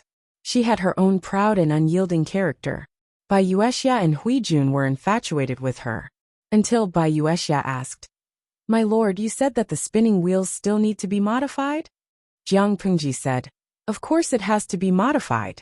When asked about professional issues, Bai Yuexia naturally had to clarify. What does it have to be modified? The production of a spinning wheel is complicated, but there is only one spindle. Why can't we increase the number of spindles? Jiang Pingji said, "Instead of using 10 looms to make up 10 spindles, why not put 10 spindles on one machine? Won't there be more silk produced at the same time?" This simple sentence immediately caused the two disciples of the Mo family to be dumbfounded. What was this called? The Lord moved her mouth, and the subordinates ran errands. Put 10 spindles on one machine, and let the spindles work at the same time? Was this possible? Apart from the spinning wheels, Jiang Pingji also wanted them to improve the looms. The efficiency of the current looms was very low, and they basically used both hands. But why not improve the looms, so that both hands and feet could work? Zhang Ping and Bai Yuexia were bombarded with questions one after another, until they were dizzy. They wished that their parents could give them 2 more heads. The key was that they could not refute. Although the Lord's questions sounded very naive and unreasonable, these questions were like an omnipotent key that immediately unlocked the iron lock that imprisoned their thoughts and provided them with brand new research ideas. But there was another problem. What was the point of them working on the spinning wheels and looms? Where did they get so much yarn and cloth to weave? Reality proved that there was. Another joyous event followed. The newly married Feng Zhen pinched his chin. He only knew that his new wife was imitating Ancestor Lei and doing big things. Ancestor Lei had invented silkworm rearing, while Wan Xiao'er was planting cotton. Before they got married, Wan Xiao'er had specially brought some people to the ancestral home and stayed there to do something. She did not hide these things from Feng Zhen, so he was more or less in the know. However, he had never expected that his wife would follow in his master's footsteps. She had killed the big thing without saying a word. A pillow comes when you doze off. Zisher, your wife is much more capable than you. Feng Zhen was dumbfounded and secretly touched his nose. What did he do? He was definitely more capable than his wife. But he could not speak carelessly in front of the Lord, so he obediently served as Wan Xiao'er's foil. Jiang Pingji looked at the card of information that Wan Xiao'er had brought. The content was very detailed. She laughed and teased. With this, even if you can't be compared to Ancestor Lei, it's more than enough to earn the title of Little Ancestor Lei. If it succeeds, I will definitely remember your great merit. Wan Xiao'er's heart leaped with joy. 2 good things were reported one after the other. Jiang Pingji was in a good mood, but there was always someone who did not have eyes to provoke her. Chapter 1245. Dongqing had a total of 6 states and 21 counties. Its territory spanned from the north to the south. The division of states and counties mostly followed the previous dynasty and was not based on population or land area. As a result, although Hu County, Zhe County, and Hu County were counties, the areas of the 3 counties were not small. Hu County was even comparable to the smallest state in Dongqing. Apart from these 3 special counties, Hejian County, Langjie County, and Ningning County were also independent counties. However, the size of the latter 3 was quite normal. Apart from having special military positions, they were no different from ordinary counties. Langjie County had already fallen under Huang Song's rule. Ningning County was located in the south and had previously submitted to Subei. Ever since Jiang Pingji had gotten rid of Subei, although she hadn't mobilized her troops in Gongning County, the local aristocrats were very tactful and didn't dare to cause a ruckus. It was useless for them to make a ruckus. Jiangning County was attached to a high mountain range. Although it was a beautiful place, it did not produce much food. Jiang Pingji sent troops to choke off all the grain and trade routes in Jiangning County. She could starve hundreds of thousands of people in Jiangning County to death. There were many aristocratic families in Yunning County. They saw that Jiang Pingji was not someone to be trifled with. So they did not go against the law and fight her head-on. Instead, they chose to give in. Among the 3 counties, Hejian County was the only one without a ruler. It wasn't that Hejian County didn't want to rely on any vassal. It was just that the geography of Hejian County was a bit awkward. It was located on the pulse arteries of Wanzhou, Haozhou, and Sangzhou. It was an important position that could be used to attack or defend. Before the spring plowing, neither Jiang Pingji nor Huang Song dared to mobilize their troops in Hejian County. Once the troops were mobilized, it would be a great war. If the spring plowing was ruined, not only would the interests of the 2 feudal vassals be harmed, but the people under their rule would also be harmed. Wars could be fought at any time, but the commoners only had one chance to farm. If they missed the opportunity, they would have to endure hunger for an entire year. Apart from that, Hejian County had another significance to Jiang Pingji. All the members of the Lu family lived in Hejian County.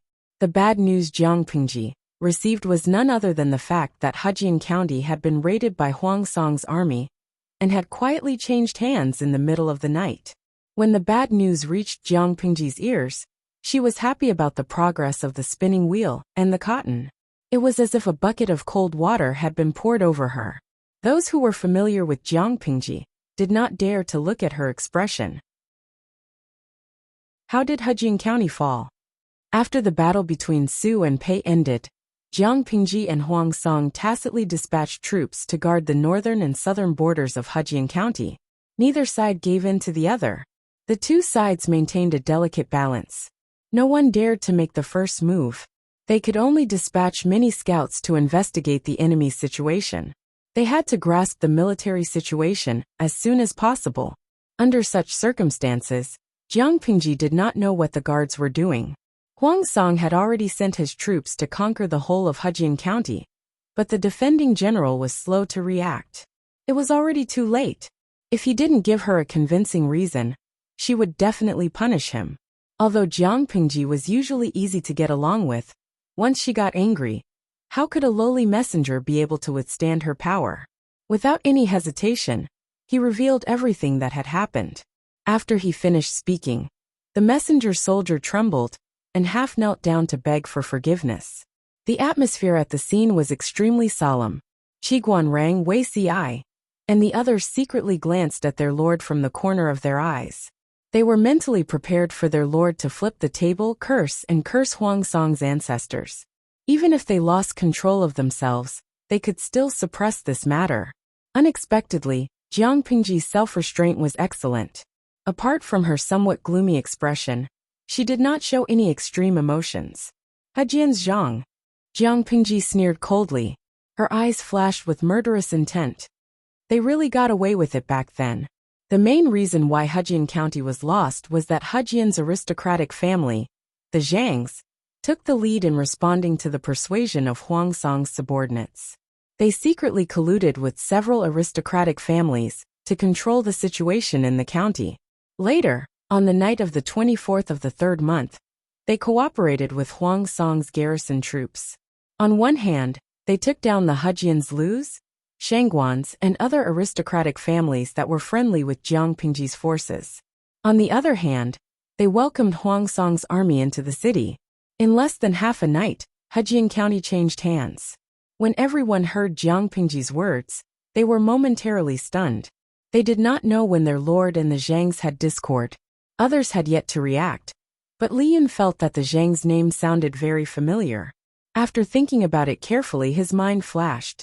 He finally remembered when the feud had started. This Zhang's name seemed somewhat familiar. Could it be the Zhangs who forced my wife to become a widow and almost caused her to lose her life? Li Yun remembered that the Zhang's family was Shangguan Wan's ex-husband's family. After the feud started, could it be that they still bear a grudge? When Huang Song found out about it, he used it as a breakthrough point. and sent people to persuade the Zhangs to change sides. If you think about it that way, it's not unreasonable. As soon as Li Yun spoke, everyone focused their attention on him again. After hearing what he said, many people had some memories. They followed the clues and dug up the old story. It's most likely because of this.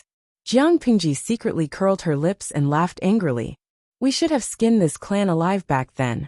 Qiguan rang and Wei Ci coughed in unison, reminding Jiang Pingji to watch her words and not be so violent. If word got out that she skinned a clan for no reason, she would be hated by the enemy's navy. No matter what the situation was back then, it was an indisputable fact that Jiang Pingji had taken in the Zhang's young mistress who had escaped. Later, she had acted as a matchmaker for the young mistress, Shangguan Wan, and the military general Li Yin. In the eyes of the Zhangs, this cuckold was dripping with oil. The grassland on her head could be used to race horses. Although the Zhangs had no solid evidence that Jiang Pingji had stolen Shangguan Wan, the whole world knew that Shangguan Wan had remarried Li Yin. From this standpoint, the Zhangs and Jiang Pingji's positions were natural opposites. Rather than helplessly watch Hejian County fall into Jiang Pingji's hands and struggle at death's door under her tyranny, it was better to support Huang Song. There was nothing wrong with this logic. Even so, if no one had secretly planned and promoted it, the Zhangs wouldn't have been so thorough. Yang Si looked at Li Yin with some pity in his eyes. As expected, it was better to be single. Shangguan Wan was also a victim, but if Li Yin met an unreasonable lord, he would most likely vent his anger on her. Jiang Pingji asked the messenger, "Do you know who the lobbyist is?" The messenger said, "According to the secret agents, it's a strategist with the surname Chung under Huang Song's command." According to the information obtained by the secret agents, before Hejian County fell, there was indeed a man who was dressed ordinarily, but had an outstanding appearance, and entered the Zhang residence. Chung. There was only one strategist with the surname Chung under Huang Song's command, right? Everyone tacitly looked at Chung Yuan from the corner of their eyes. Chung Yuan's father, Chung Chung, was Chung Jing's nephew, and Chung Yuan was Chung Jing's grandnephew. The age difference wasn't big, but the seniority was significant. Jiang Pingji said disdainfully, "If it's Yumo, it's not surprising. The Zhang's been around for so many years, but she's still half dead. Her brain isn't that good either, and she's very easy to fool."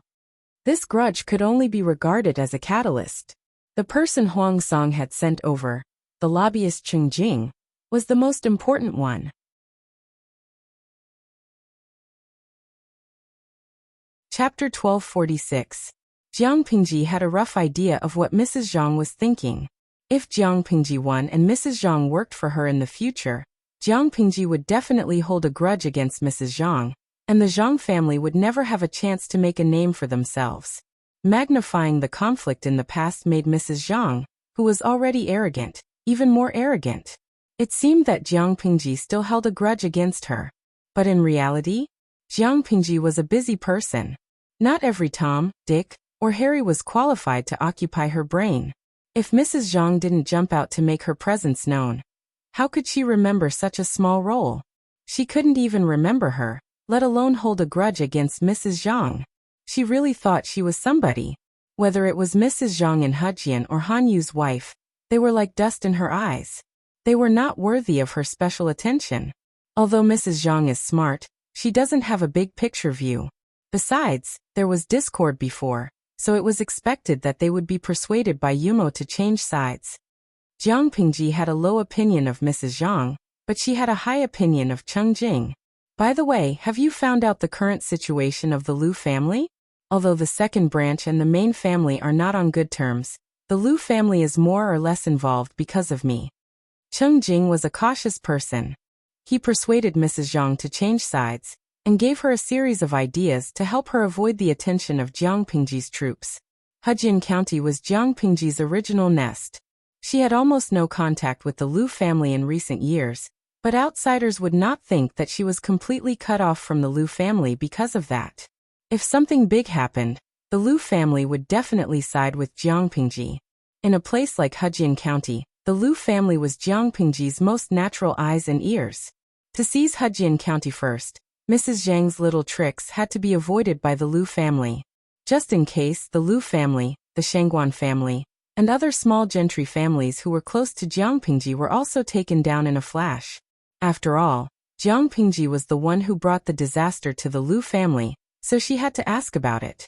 The messenger was not very clear about the news. However, according to the spy in Hejian County, the Lu family was strictly monitored. Their personal freedom was restricted, but their lives were not in danger.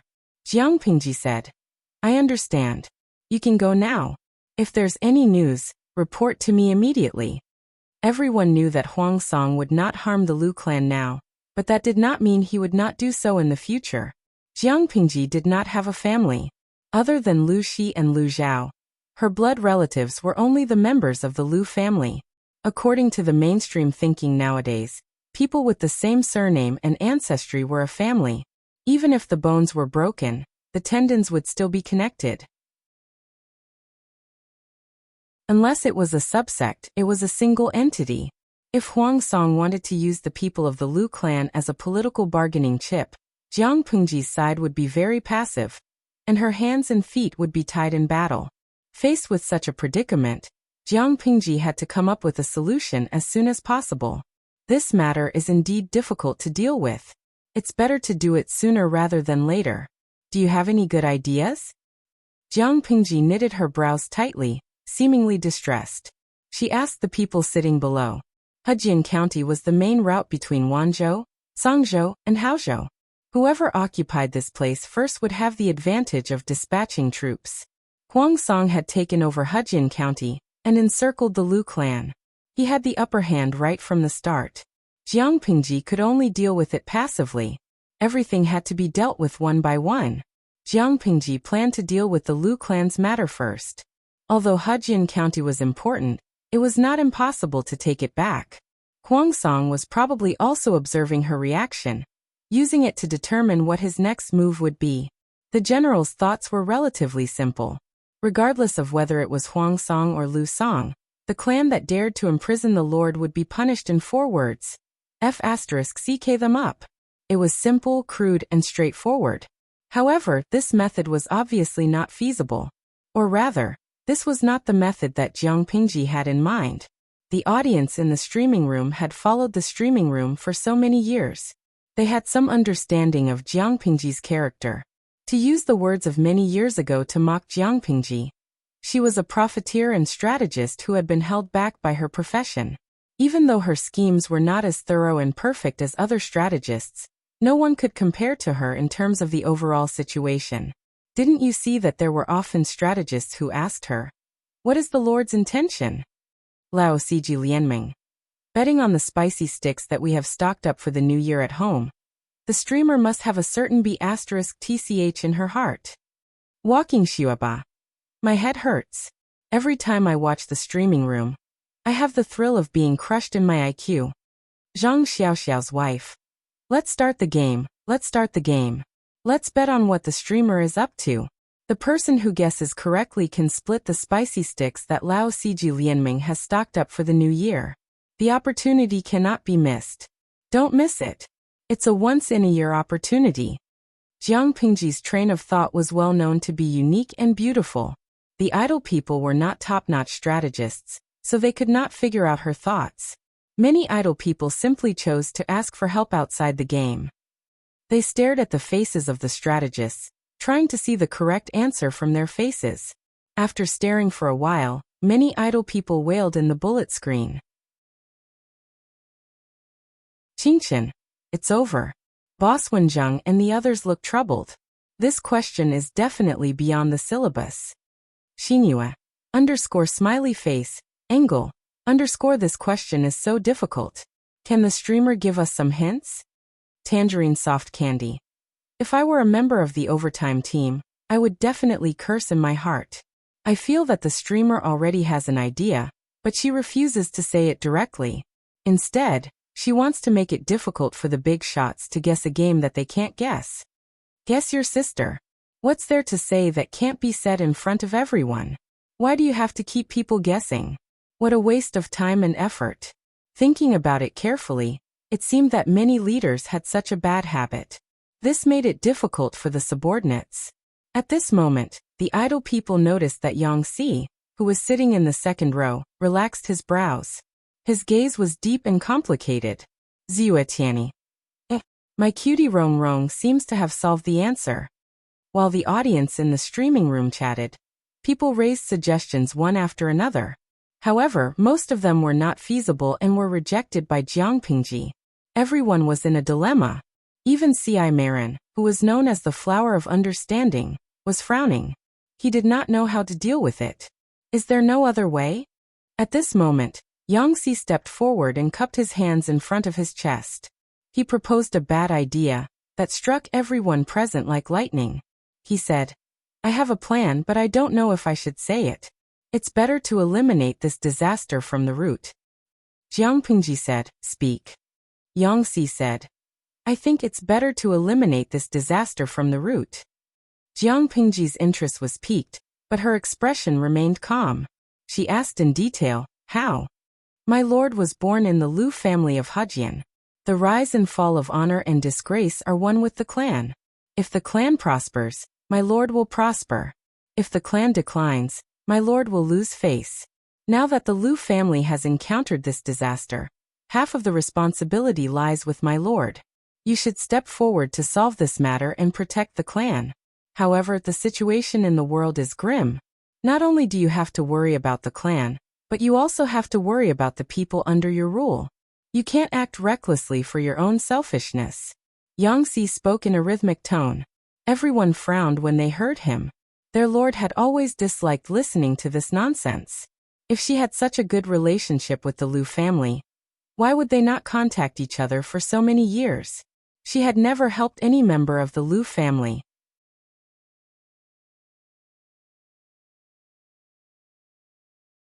Chapter 1247. Everyone was suspicious. Jiang Pingji patiently asked Yang Si, Does Jingrong have any wise ideas? Yang Si changed the topic. In my opinion, my lord, you might as well bear the pain and form your own clan. Even if you are reluctant, this will not only protect the Lu clan, but it will also prevent Huang Song from harming them. At the same time, it will also prevent my lord from being afraid of the slightest thing. As soon as he finished speaking, Jiang Pingji decisively rejected his suggestion. Her tone was a little harsh, and her expression was quite decisive. Young Jingrong, your suggestion is really heart-wrenching. It's very inappropriate. In this era where the clan was supreme, splitting the clan was the most important thing. Unless they had no other choice, very few people would choose to split the clan. Those who suggested splitting the clan would easily be labeled with a bad reputation. For ordinary gentry, there were many disadvantages to splitting the clan. First was the clan fields. The common land shared by the clan members was divided into more than 10 categories, such as fields for ancestral halls, fields for temples, fields for graves, fields for sacrifices, fields for charity, fields for learning. Every clan member could enjoy the benefits of the fields. It was somewhat similar to the family property that the idle viewers knew. If the clan split, they could not enjoy this part of the benefits. They could only take their private property with them. Second was the clan school. After the clan split, unless there were special circumstances, the people who split were not entitled to free education. It was not easy to study in this era. Learning was a benefit that only a certain class could enjoy. Splitting the clan meant giving up this part of the right. Apart from these two major items, there were many other public benefits. Why were the gentry so united and protected the clan? Because protecting the clan's interests was protecting their own interests. Leaving the clan as a whole, the possibility of an individual developing on his own was almost zero. Therefore, many members of the branch families of the gentry lived in poverty, and had no choice but to accept the subsistence aid given by the clan. Even so, they still regarded themselves as a cut above others, because they were born to enjoy the benefits that ordinary people could not enjoy. This was their inherent privilege. Jiang Pingji was not an ordinary person. Splitting the clan would not affect her, but according to the current mainstream thinking, splitting the clan was wrong. Wei Yan was sick. A little Rongrong's suggestion is fine, right? The streamer looks so fierce. I've never seen her so fierce. Tudu Feiqiu. The person above is still too young. The streamer's anger on the surface is definitely not real. When Jiang Pingji is really angry, can ordinary people withstand that aura? They could feel the murderous aura, even though they were separated by planes. Sovereign descends the world. Splitting a sect is the same as splitting a family, right? It's not a big deal. Why Yu Huang? How can splitting a sect be the same as splitting a family? The latter was just to live a simple life, while the former was to cut off the ancestral genealogy. In ancient times, if it wasn't for a very strong reason, people would definitely criticize them. The ancient people cared a lot about face. Many salted fish felt that Yang Xi's suggestion was to roast Jiang Pingji over the fire. The bullet screen in the streaming room was in a heated discussion. Jiang Pingji also had new developments. Yang Xi seemed to be determined to fight with her. He tried his best to persuade her, looking as if he would not let her go if she did not agree. My lord, this is an extremely urgent matter. How can you hesitate? If we want to break out of this situation without bloodshed, splitting the sect is definitely the best way. Yang Xi tried to persuade her again and again, but Jiang Pingji said no, so he changed his method of coaxing her. After a few rounds, Jiang Pingji's tough attitude softened. Seeing this, if the crowd still did not understand, there was really something wrong with their intelligence. Wei Xi stepped forward and said, I think that although Jing Rong's words are inappropriate, it is also the safest method at the moment. My lord is not only a member of the Lu family, but also the common ruler of millions of people in the 4 prefectures. How can you disregard the safety of millions of people for your own selfish reasons? My lord is really doing this for the good of the Lu family. At this time, she should cut the Gordian knot with a knife. Splitting the sect. After splitting the sect, Jiang Pingji and the Lu family would not have much of a relationship. Huang Song could not use the Lu family to threaten her.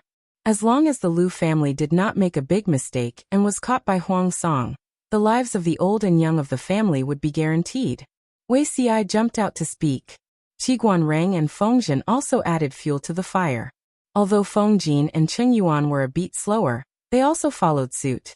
The current situation had become that everyone was forcing Jiang Pingji to split the sect, but she missed the clan and could not bear to part with her kin, so she refused to comply. After confronting for half a quarter of an hour, Jiang Pingji still gave in under pressure. Gave in under pressure? Their streamer gave in? Did the sun rise from the west? The idle people in the streaming room were dumbfounded. When everyone ganged up on them, they thought that these subordinates were going to rebel. They dared to force their streamer. Unforgivable. They turned their heads and carefully recalled the contents of the conversation. Only then did they realize this was a King shameless show. Flips the table. Swoosh. Swoosh. Tudefaccio. The streamer and her overtime team have once again broken the bottom line. It was clear that they wanted to kick the Lu family aside and work alone. How did it become the Lu family bearing the pain of splitting the sect? I dare to bet 10 packs of spicy sticks. The streamer's face is very sad, but she is already laughing in her heart. Guikai guofengxio. He blossoming? It should be the blossoming of 100 flowers. I can wake up laughing in the middle of the night. They are still too young. Facing Jiang Pingji and the overtime team, who have no moral integrity and no bottom line, there is only what others can't think of. There is nothing they can't do. Lao Siji Lianming. I finally understand why it was Xiao Rongrong who came out to persuade the streamer to split the sect. Do you remember that when the streamer was fighting the Gaoyue clan in Sangzhou, she once designed a cute panda avatar? She accidentally let it slip in front of Xiao Rongrong that she wanted to use the panda image as a future battle flag or clan emblem. F*CK. She F*King wanted to work alone since then. Even the apprehensive flower, Wei Xi could not guess Jiang Pingji's thoughts at that moment. Only Yang Xi guessed it correctly. Why? This old fellow has seen the answers in the examination papers. Tudefaccio. The person above remembered it very carefully, but I think the streamer probably wanted to work alone from the beginning. If you pay close attention, have you noticed how many times the Lu family has appeared in her streaming for so many years? When she was most short of manpower, she never thought of asking the Lu family for help. She always left them in the lurch. The streamer is really sociopathic. We are far inferior to her. The idle spectators discussed and finally solved the case, finding the answer to the mystery. Jiang Pingji looked helpless. Her face was pale and sad. She was forced to accept the proposal of splitting the sect. Let's split the sect. I can't implicate the whole clan because of me. If the whole clan dies because of me, I won't be able to face my ancestors 100 years later. The news of Jiang Pingji wanting to split the sect spread like wildfire. The outside world had different opinions. Lu Zhao panicked and smashed his teacup. The matter of splitting the sect is very important. Sister, do you need to inform father? Jiang Pingji looked at the greenery outside the window and smiled.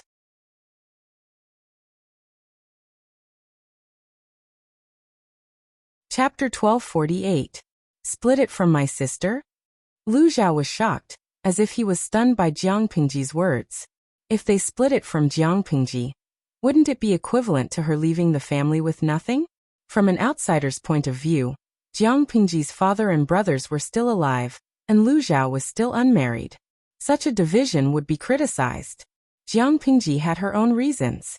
From her point of view, she did it for the good of Lu Xi and Lu Zhao. She explained, if Bogeo hadn't suddenly attacked Hejian County and imprisoned the Lu clan, I wouldn't have to do this. Splitting the family is a big deal. I'm a female in the clan, so it's not a big deal. My father is the head of the second branch, and you're the only male descendant of the second branch. How can you just split the family? After thinking about it, I decided to split it by myself. If Bogeo knows about this, he won't target the Lu clan anymore. Jiang Pingji mentioned the word female again. According to the current trend, women were born to marry. Although they didn't have to change their names, they had to use their husband's family name in front of them. For example, Qiguan Rank's wife's surname was Wei, and she was addressed as Qiguan Weisher. From this point of view, although Jiang Pingji would leave the family with nothing, it could also be regarded as marrying out in advance. Anyway, she was a woman, and sooner or later, women had to marry and become part of someone else's family. It didn't seem to matter much whether Jiang Pingji split the family or not. Jiang Pingji didn't care, but Lu Xi and Lu Zhao were different. My grudge with Bogeo was caused by me. How can I implicate my father and the clan? Moreover, time is of the essence, and I don't have extra time to inform my father. If I specifically inform him to discuss the division, it'll be too late. After thinking about it, it's safer to start with me. Jiang Pingji's words made sense, and Lu Zhao couldn't find a way to refute her. Because Jiang Pingji always considered Lu Xi his father and the Lu clan. There was nothing wrong with her logic. However, Lu Zhao knew very well that the person in front of him wouldn't be so kind. Splitting the family was probably an idea she had been plotting for a long time. Huang Song seemed to be attacking her, but he didn't know that it was a good opportunity to help her succeed. Jiang Pingji saw that Lu Zhao looked worried, and she asked him with a smile. Zhao, are you worried? Lu Zhao said, Elder sister, you're wise and resourceful. Others might think of one step, but you've already taken 100 steps. What's there for me to worry about? Although Jiang Pingji did not treat Lu Zhao as a blood relative, she still included him under her wing and protected him as a younger brother. There are some things that I'm not afraid to tell you, she said. Although you like to have fun, you've also read a lot of books. You should know that there's a saying that goes, the tail is bound to be broken, but the tail is too big to fall. The Lu clan was very peaceful now, but that was only for now. How could they maintain their original intentions in the future? For the sake of eradicating future threats, and also to protect the Lu clan, there are some powers that they shouldn't touch. The power of power was too great. Anyone in front of it would become unrecognizable. Jiang Pingji did not change, because she looked down on it. Among the power in the world, she was only interested in the position of the Marshal of the Federation. She wouldn't change her mind, but Madame Lu might not. Lu Zhao's expression was extremely complicated. In the end, he forced a smile and tried to smooth things over. Sister, you've thought far ahead. I'm ashamed of myself. Others misunderstood that Jiang Pingji was doing this for the good of the Lu family. But Lu Zhao knew very well that it was a preparation for a showdown in the future. Since Lu Zhao didn't have any opinions, the others were even less qualified to express their opinions. Old Master Lu Shi, who was most qualified to voice his opinion, was still enjoying his retirement in Chongzhou. When there is no tiger in the mountain, the monkey will be the king. Jiang Pingji had the final say in everything. The matter of the separation of the schools flew out of Wanzhou. All the scholars in the world were shocked, and Huang Song was even more shocked and angry. He flipped over 2 tables in private. She chose to split into schools? Huang Song's eyes widened in shock. After a while he smiled bitterly and said, Lanting's tactics are really surprising. She doesn't want to be at a disadvantage. As soon as Madame Lu fell into my hands, she immediately chose to sever all ties with her. If it was an ordinary branch, the steps would be very complicated. It would require the clan leader and the clan elders to open the ancestral hall and invite out the clan records. There would be a lot of twists and turns.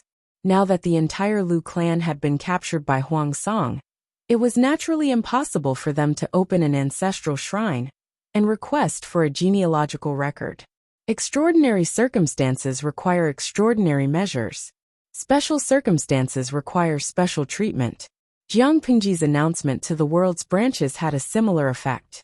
Huang Song originally wanted to use Madame Lu as a trump card to restrain Jiang Pingji, but he didn't expect her to be so decisive. Cutting a tangled knot with a knife, Master Lanting's temperament is indeed incomparable to that of ordinary people. Cheng Jing shook his head when he heard that. It was his idea to seize Hejing County and confine Madame Lu.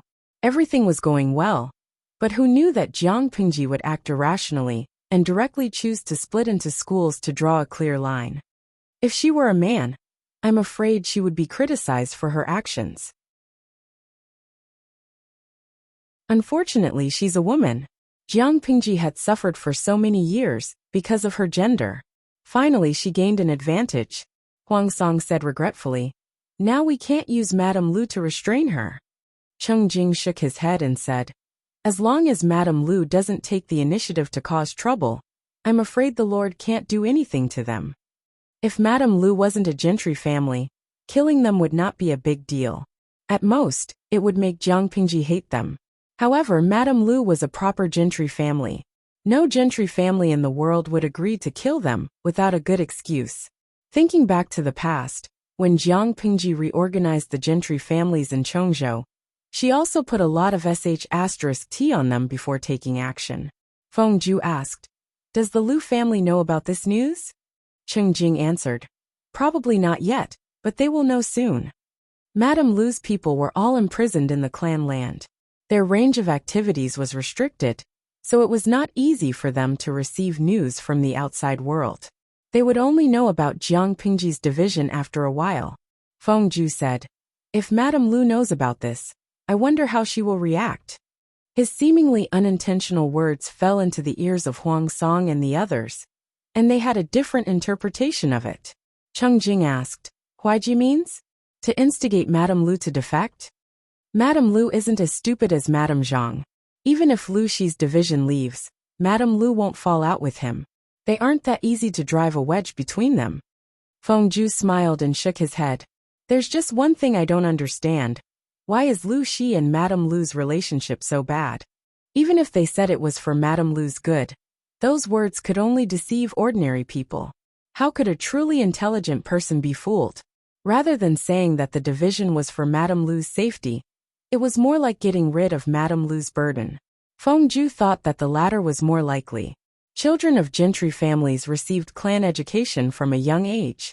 If it wasn't for special circumstances, why wouldn't they side with the clan? It was rare to see someone like Jiang Pingji, who ran away when the situation wasn't good. What was the hidden reason behind it? Feng Ju took it to heart.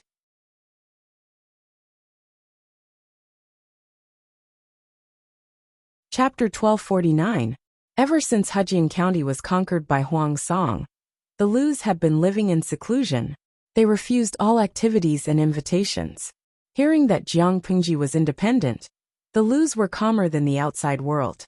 The reason was that Jiang Pingji and the Lus had little contact in the past few years. She didn't ask for help from the family when she was in danger, and she didn't help the family during her glory days. At first, the Lus were a little uncomfortable, but they understood after a while. Jiang Pingji was rich and never thought of giving benefits to the family. They couldn't be thick-skinned and stick to her. A few elders reacted fiercely. They were angry at Jiang Pingji's behavior.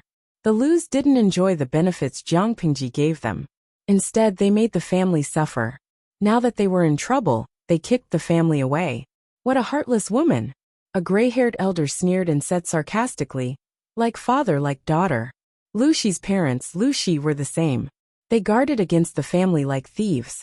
Lu Shi and his wife didn't use their brains to think. If the Lus didn't support them, how could the second branch take over the entire bamboo paper workshop?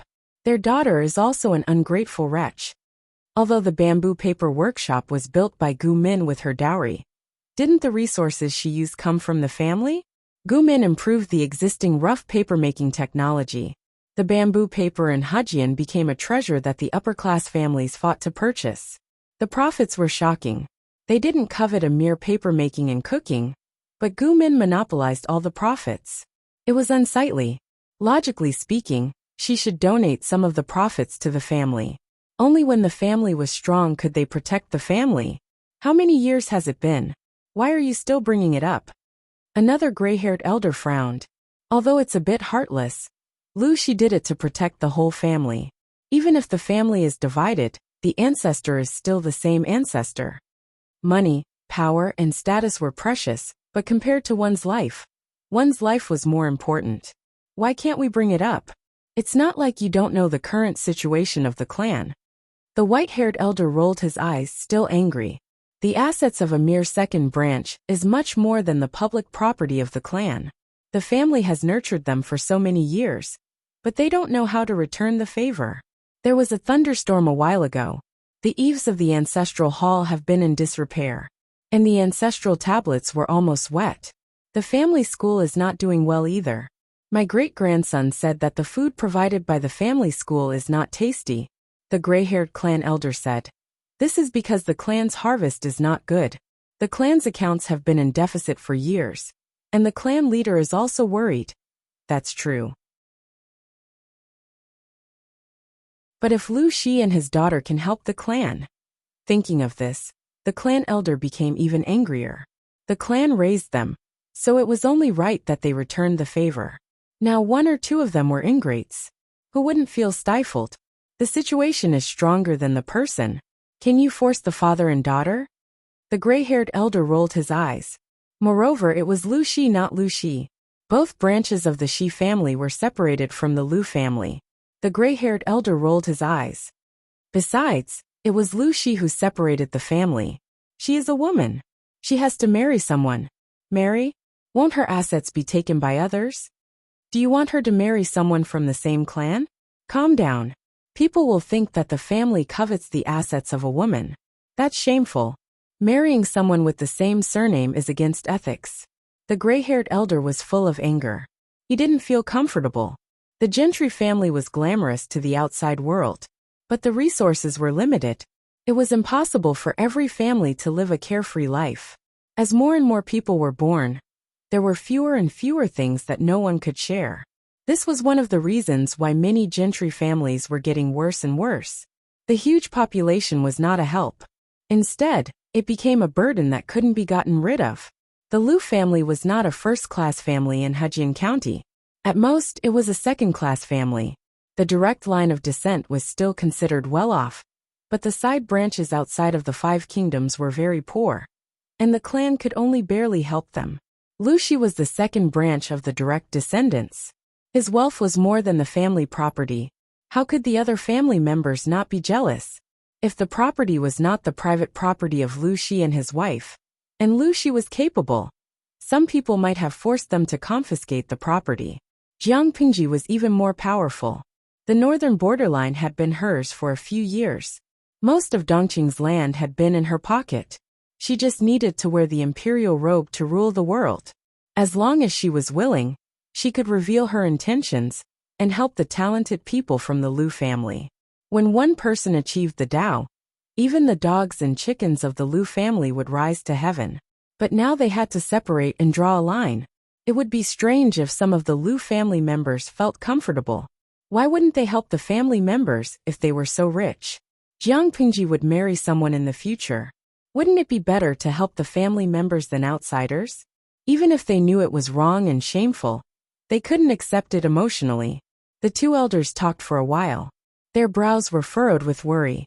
They were worried, but Lu Zhai, the leader of the Lu family and Lu Shi's elder brother, was even more worried. Ever since Jiang Pingji and Huang Song stationed their troops in the north and south of Hejian County and confronted each other, he knew his family was in trouble. He didn't expect the trouble to come so quickly and so urgently.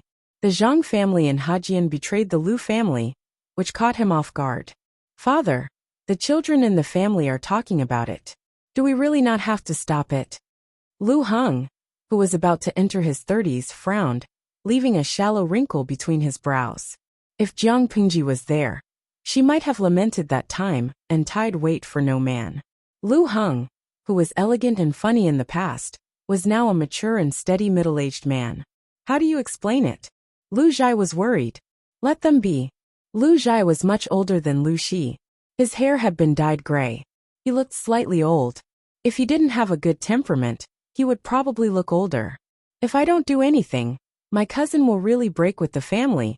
Lu Heng still liked his cousin very much. But after the incident at the flower festival when she was 12, her personality changed drastically. Not only did she not get close to him, but she also didn't give him gifts during the 4 seasons and 8 festivals. The relationship between the first and second branch had become as thin as plain water. Lu Zhai smiled bitterly. Break up a long time ago. That year, when my second brother went to Hu County, he asked his relatives to move out of the family land. From then on, we didn't have any contact. I'm not surprised that Lanting took the opportunity to break up with the family. As he spoke, there was a sound of crutches hitting the ground and many footsteps. What's wrong? You're blaming me now.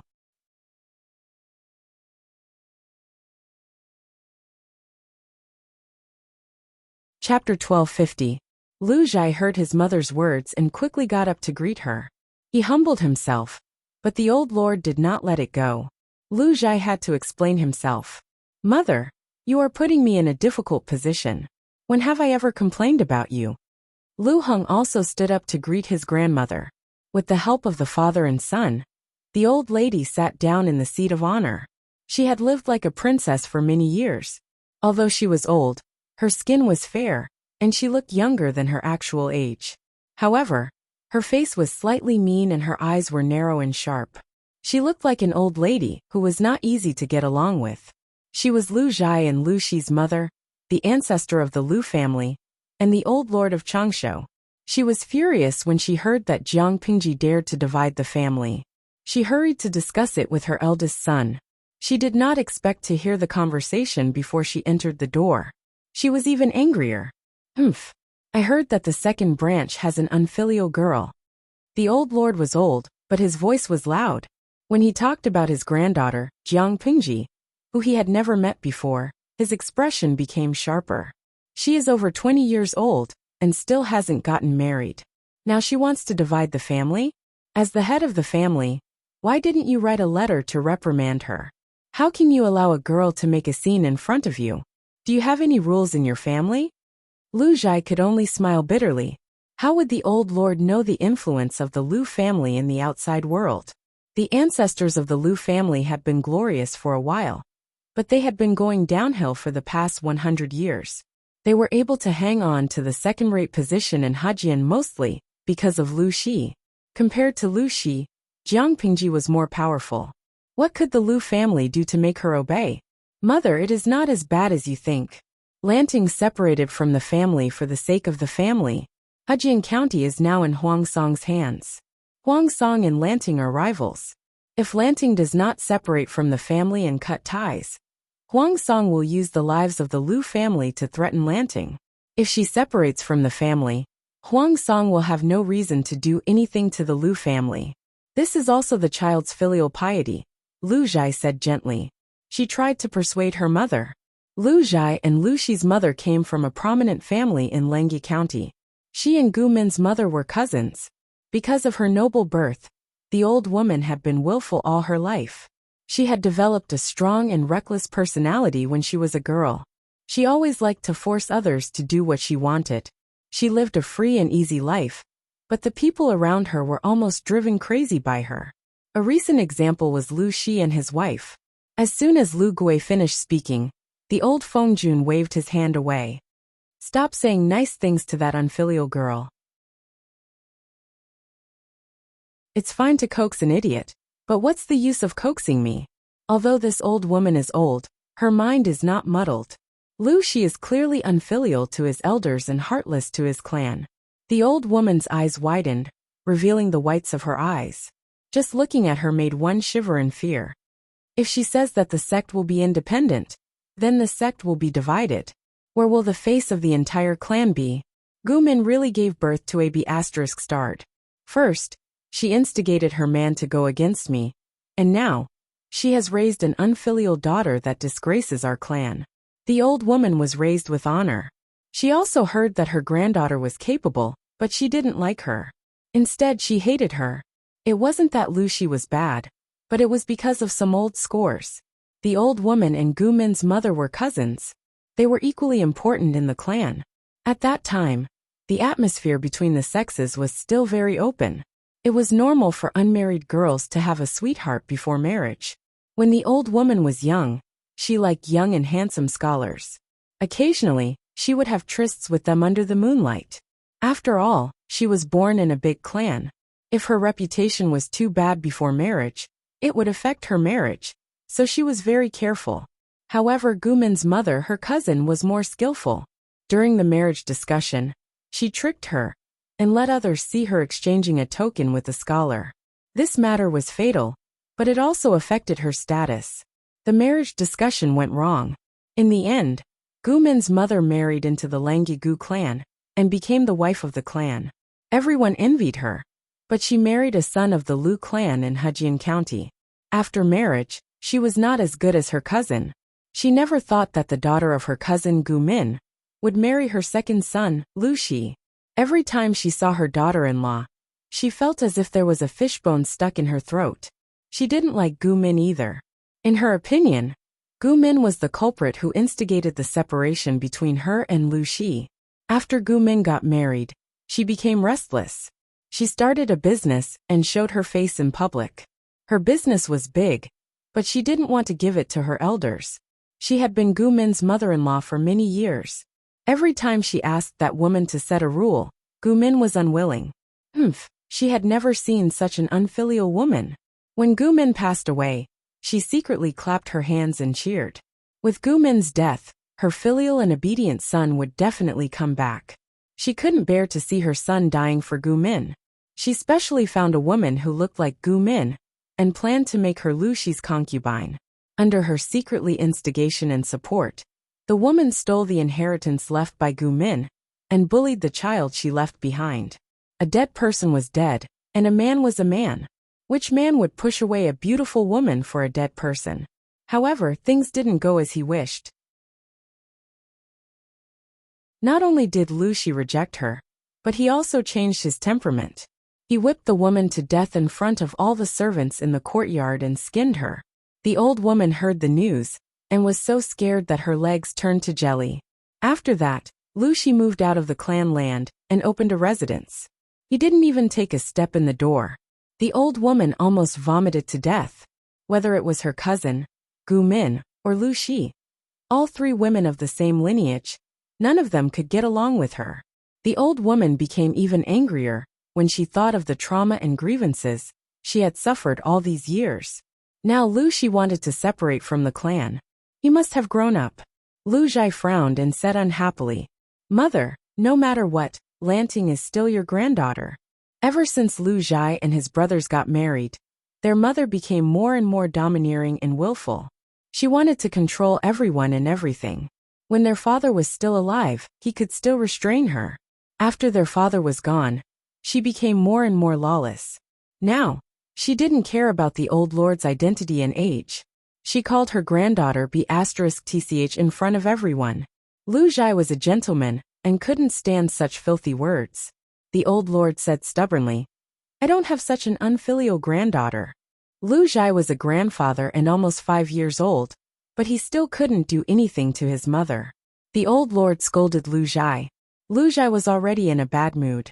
Faced with his unreasonable mother, he simply retorted, Mother, the situation is better than the person. Lanting is a duke with millions of strong soldiers, not a granddaughter who listens to your scolding. To put it bluntly, she controls the life and death of our clan. We are meat on the chopping block. We can only accept her independence without any complaints. When the old lord heard this, he suppressed his anger in his heart.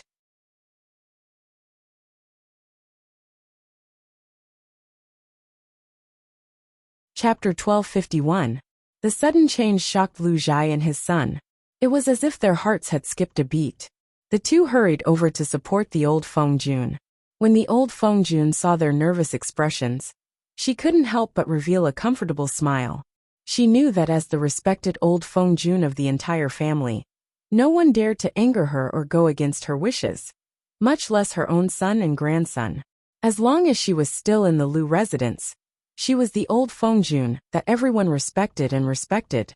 Thinking of this, the old Feng Jun felt much better.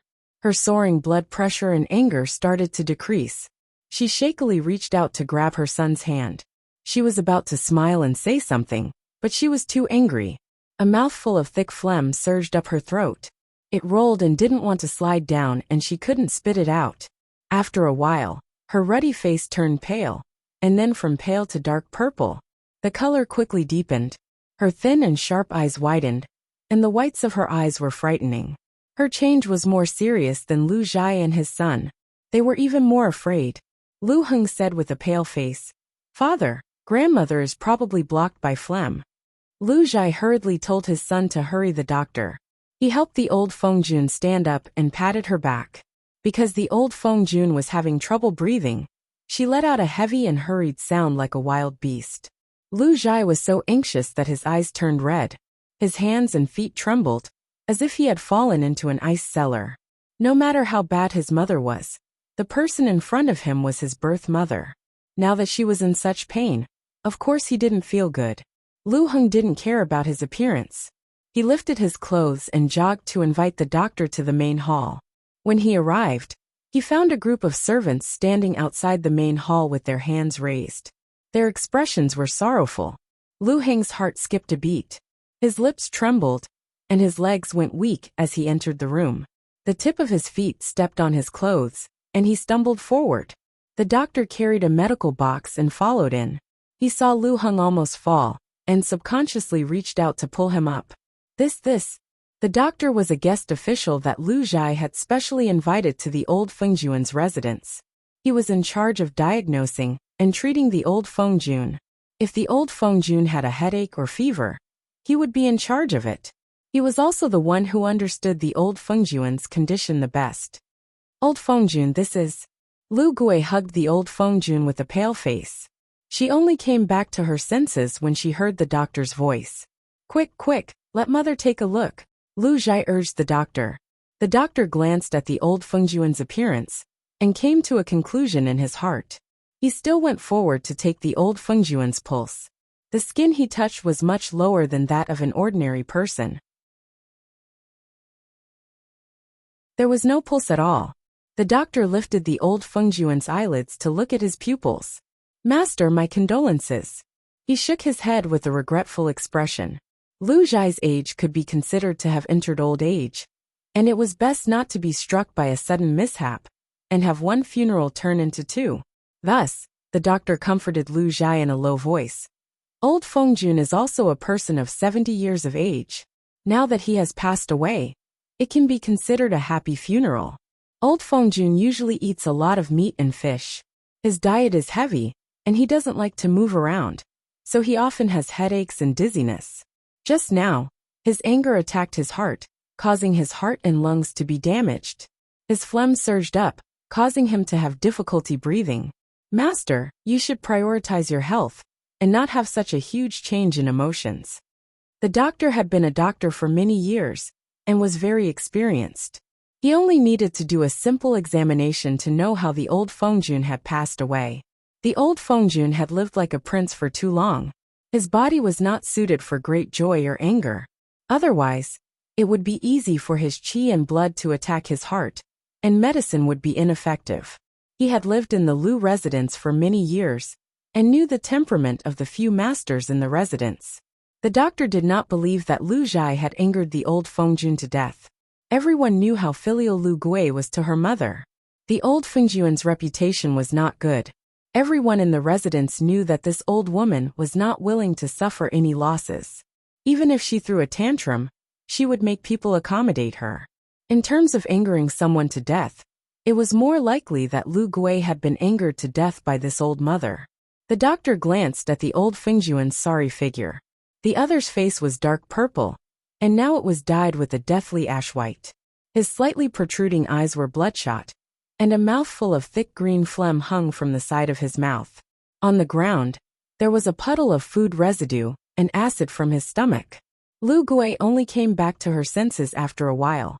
Tears fell from her eyes, and her teeth bit her lower lip until it was white. Sobs flowed from her throat. Lu Heng watched from the side with worry. Grandmother had already passed away. If something happened to father, the entire family would collapse. Lu Gui cried for a while until she was out of breath. However, it was better to vent her sorrow than to keep it in her heart. After a while, Lu Gui said in a hoarse voice with a muffled sob, "Send someone to hold a funeral and set up a mourning hall." Lu Heng was silent for a while, and then asked Lu Gui with a troubled expression, "If we hold a funeral, was grandmother's death due to a dream or?" If it was a dream, then it was a normal death of old age, commonly known as death of old age. If it wasn't for this reason, then it was an abnormal death. It was a sensitive time, and the cause of the old Fengjun's death would cause a huge uproar. Lu Gui raised his hand to wipe away his hot tears. He calmed himself down and instructed Lu Heng word by word. Mother fell into the hands of the bandits in Hejian County, and the people were attacked by the Huang bandits. They were anxious and fearful, and their old illness was triggered. Unfortunately, they passed away. Lu Heng's eyes widened slightly, as if he was seeing his father for the first time. Lu Gui seemed to understand his son's meaning. His lips twitched weakly, and he said as if he was crying, "If I don't say that, then should I tell the truth?" Lu Heng instantly understood his father's painstaking efforts. As long as outsiders saw the old Fengjun's body, they would know that she had died an abnormal death. At such a sensitive time, it was hard to guarantee that no one would make an issue of it. Jiang Pingji was now independent. If someone intentionally misled her, Jiang Pingji would be labeled as unfilial, disobedient, and infuriating grandmother to death.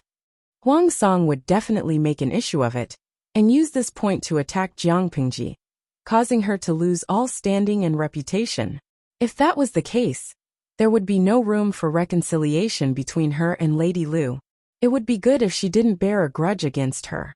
Although Jiang Pingji had become independent, they were still of the same ancestor. If the bones were broken, the tendons were still connected.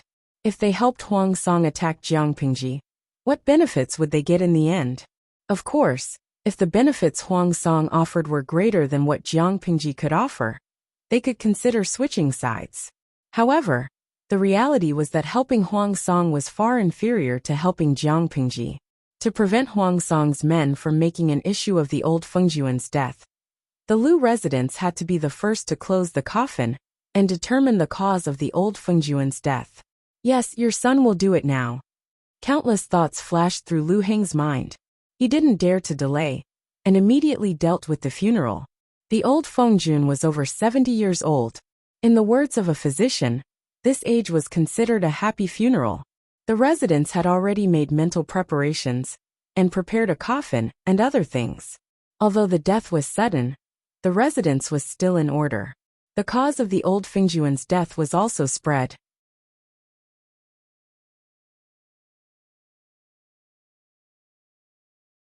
Chapter 1252. Suddenly hearing that the old lord had passed away, Feng Ju and Cheng Jing's thoughts reached a high degree of unity. Take the opportunity to stir up trouble. There was much to be done here. However, Lu Zhai was shrewd. He had long thought of this possibility and concluded the old lord's death in advance.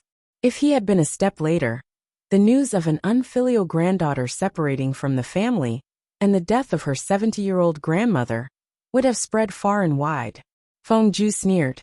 It seems that the Lu family's foothold in Hejian County is not entirely based on luck.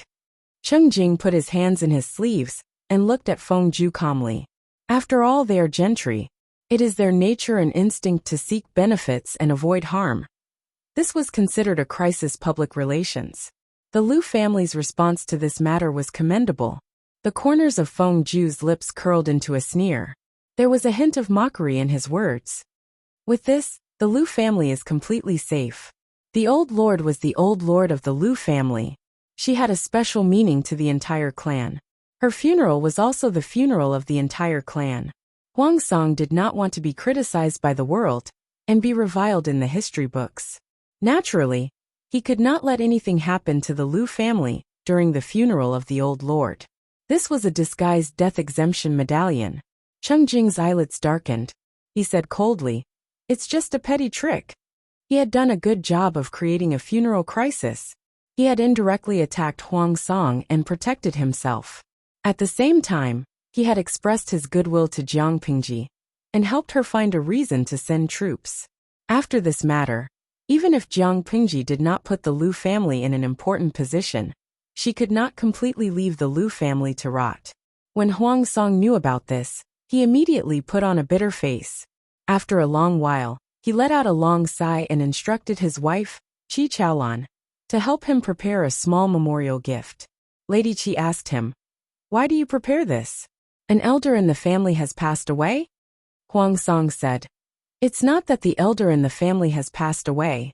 Lanting's grandmother has passed away. As a good friend of Lanting, I am naturally considered a junior of the old lady. According to my friendship with Lanting, the old lady has passed away. It is reasonable for me to be present to mourn." A trace of astonishment flashed in Lady Qi's eyes. At the same time, she felt a little helpless and amused. Huang Song and Jiang Pingji's personal friendship was really good, but both of them plotted against each other. Their friendship was too strange. That old lady is the grandmother of the Duke of Lanting. Judging from her age, it should be a joyous funeral. Lady Qi's mind raced, and she roughly knew what to prepare. She asked Huang Song hesitantly, "At this critical juncture, the old madam has passed away. Won't Langjun be passive?" Huang Song spread his hands and rolled his eyes, looking as if he had nothing left to live for. "The outside world is saying that I took Hejian County, imprisoned the Lu family, and scared old madam to death."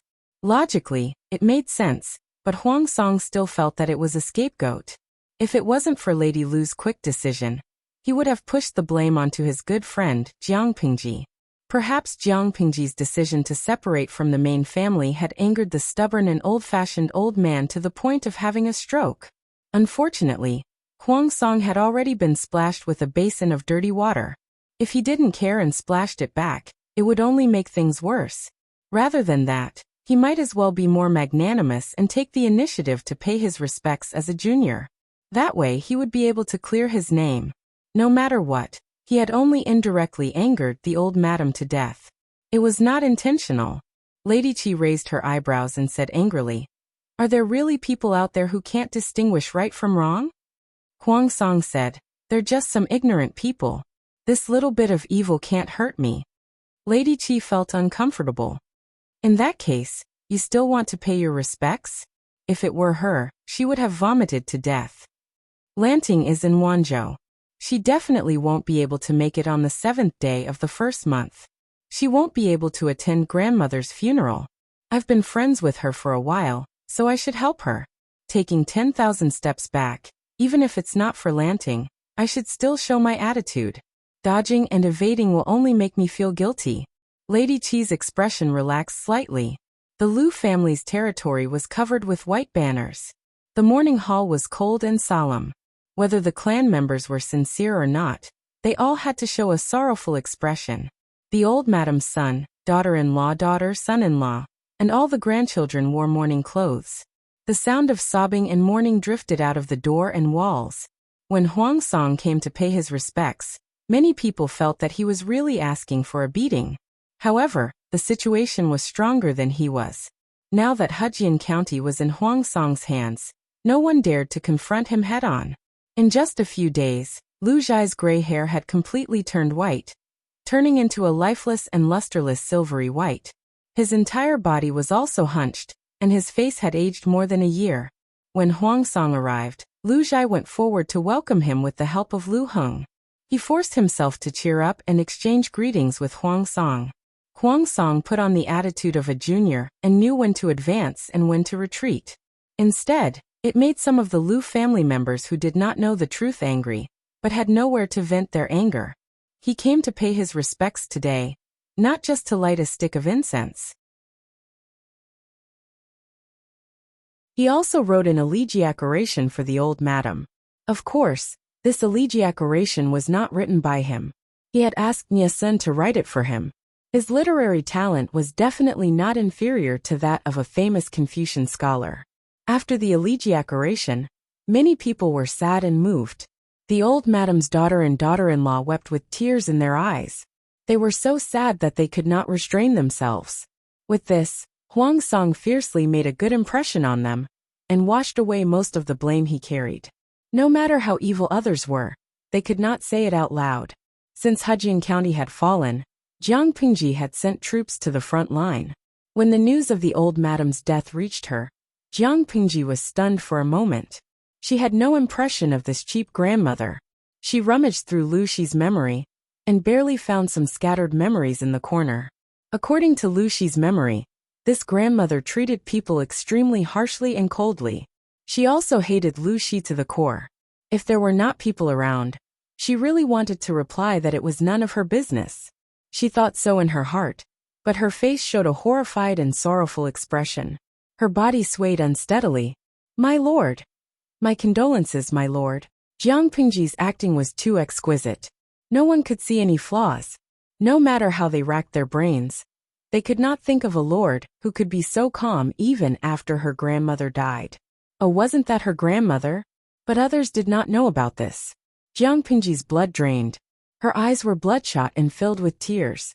She raised her hand to grab Wei Si's hand and held it tightly. It seemed that she wanted to use it to draw strength that made him feel at ease. Her lips moved a little. Her eyes rolled back and she fainted. It was not that Jiang Pingji's acting skills were not good enough. It was just that she had no similar experience, and was afraid that her acting would not be realistic. In her previous life, she did not even know who her biological parents were. When she was a few years old, she was sent by her adoptive parents to the Special Military Academy to be trained as a genetic warrior. Jiang Pingji's rationality was perfect, but there were still many gaps in her emotional side. She really could not do it if she was asked to vividly play a filial little girl who had lost her grandmother. With a sudden inspiration, Jiang Pingji used the great technique of pretending to be unconscious that had worked every time. Her fainting scared the hell out of people. Qiguan Rang took advantage of the chaos to secretly take Jiang Pingji's pulse. After confirming her pulse, he released his hand without a trace. Very good, it was not a slippery pulse. Although Qiguan Rang had been looking forward to seeing the young lord's shadow, if the lord was pregnant at this juncture, he would really be in trouble. It was fine as long as she was not pregnant. Jiang Pingji's heart was beating like a drum.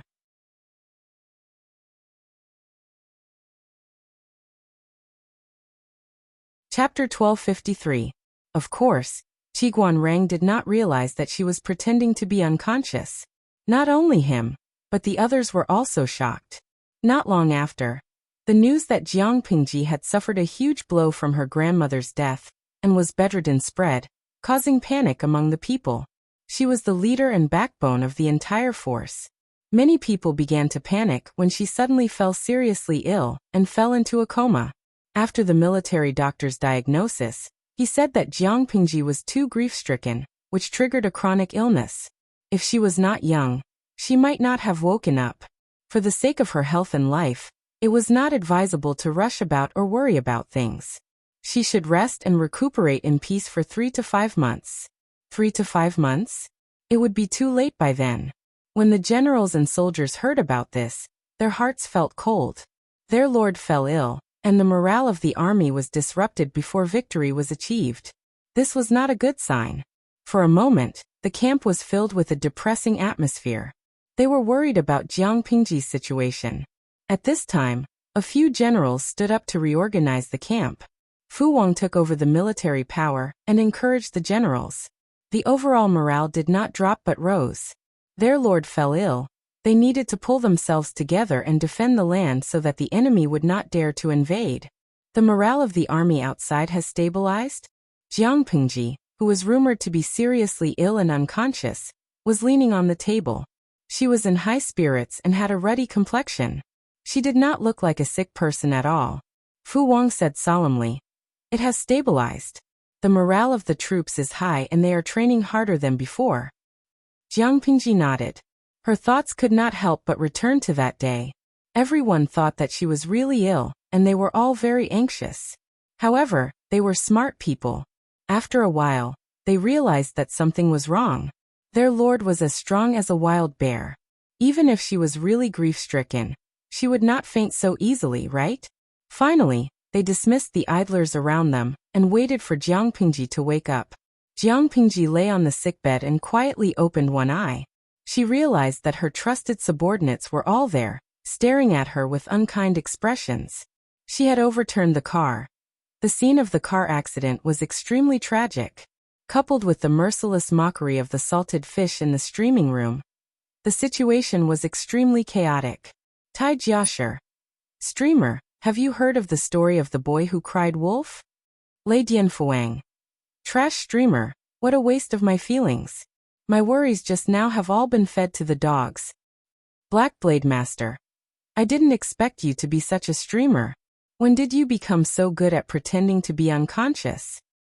Yizheng Man. Shocking. A famous streamer has been fooled on the spot. Many innocent boys have been fooled, but they are still infatuated. Jiang Pingji's skin was thick and strong. It was impervious to swords and spears. She stood up with a smile. You haven't left yet? Everyone. Wei Xi said helplessly. What is my lord doing? Jiang Pingji choked in her heart. How could she tell him the real reason? She had a brainwave and a plan came to her mind. She said with an indifferent expression, Grandmother passed away. As her granddaughter, I must attend her funeral, but Hejian County is already Bogeo's territory. If I really go to the funeral, I don't know if it's for my grandmother or myself. Bogeo won't let go of this opportunity. Qi Guanrang had a look of disapproval on his face. His thin lips were pursed into a straight line. The Lord used the trick of pretending to be unconscious to avoid attending the funeral. This inevitably left the outside world with the impression that she was unfilial and afraid of Huang Song. This matter is not difficult to resolve. My lord can send someone to attend the funeral on your behalf. Although the person can't be there personally, it's the same if his heart is there. Their lord had always been as shrewd as a fox. How could she be muddle-headed and use such a stupid trick? I know this, but Bogeo took Hejian County and scared my grandmother to death. We can't just let this go. Jiang Pingji's eyes flashed with a scheming and cold light.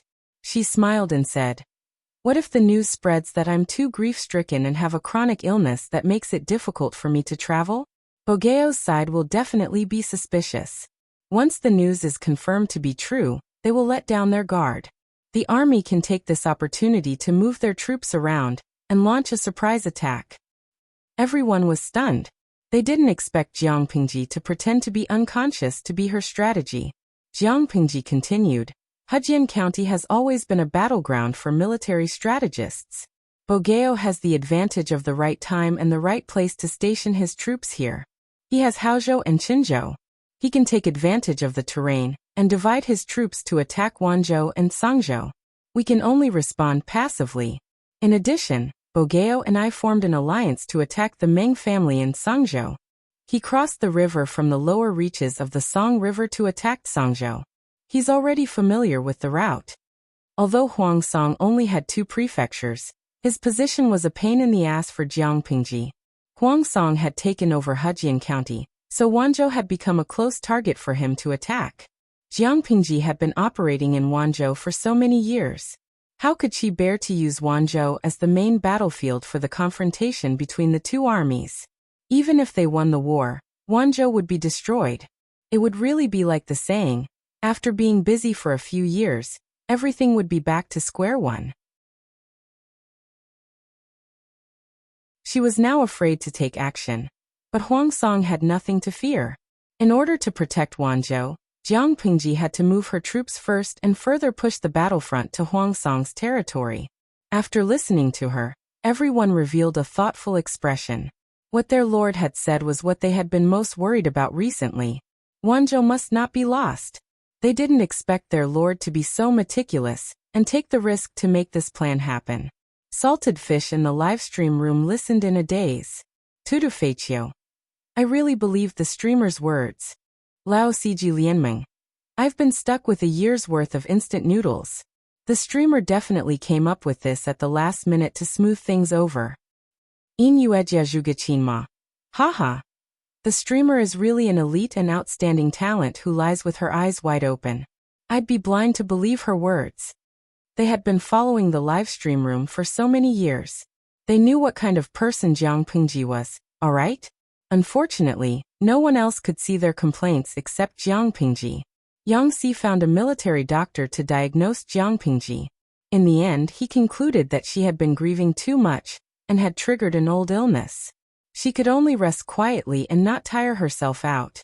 It was worth mentioning that the military doctor was none other than Dian Yan's wife. Dian Yan, Meng Hun, and Feng Jin were transferred to Tsang Prefecture by Jiang Pingji to prevent Huang Song from attacking Tsang Prefecture from Songhe Gorge and Jiangdu.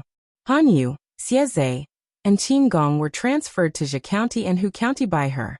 They were on guard and cooperated with the main force to encircle and suppress Huang Song's forces. The main force was led by Jiang Pingji. Wei Xi, Yang Si, and Qi Guanrang were the strategists. Fu Wang was the commander-in-chief. Li Yin and Jiang Nongqin were the deputies. They were to directly restrain Huang Song's troops.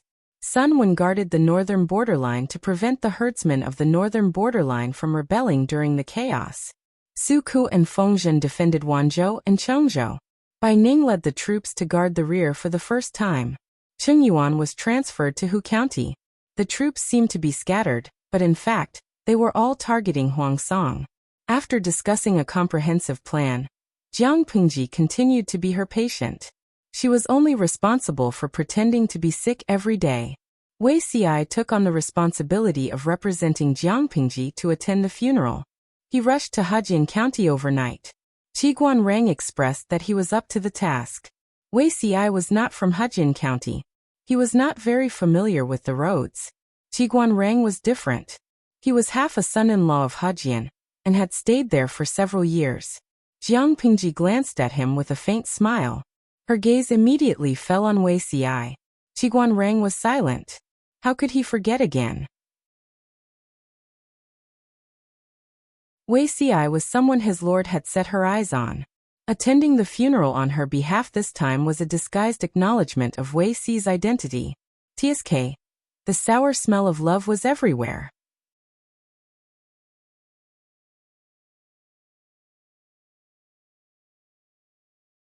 Chapter 1254. Father, I'm guarding the morning hall. You should go and rest for a while. Lu Heng whispered to Lu Zhai. His expression was full of exhaustion, and the green in his eyes deepened. When it rains, it pours, it pours.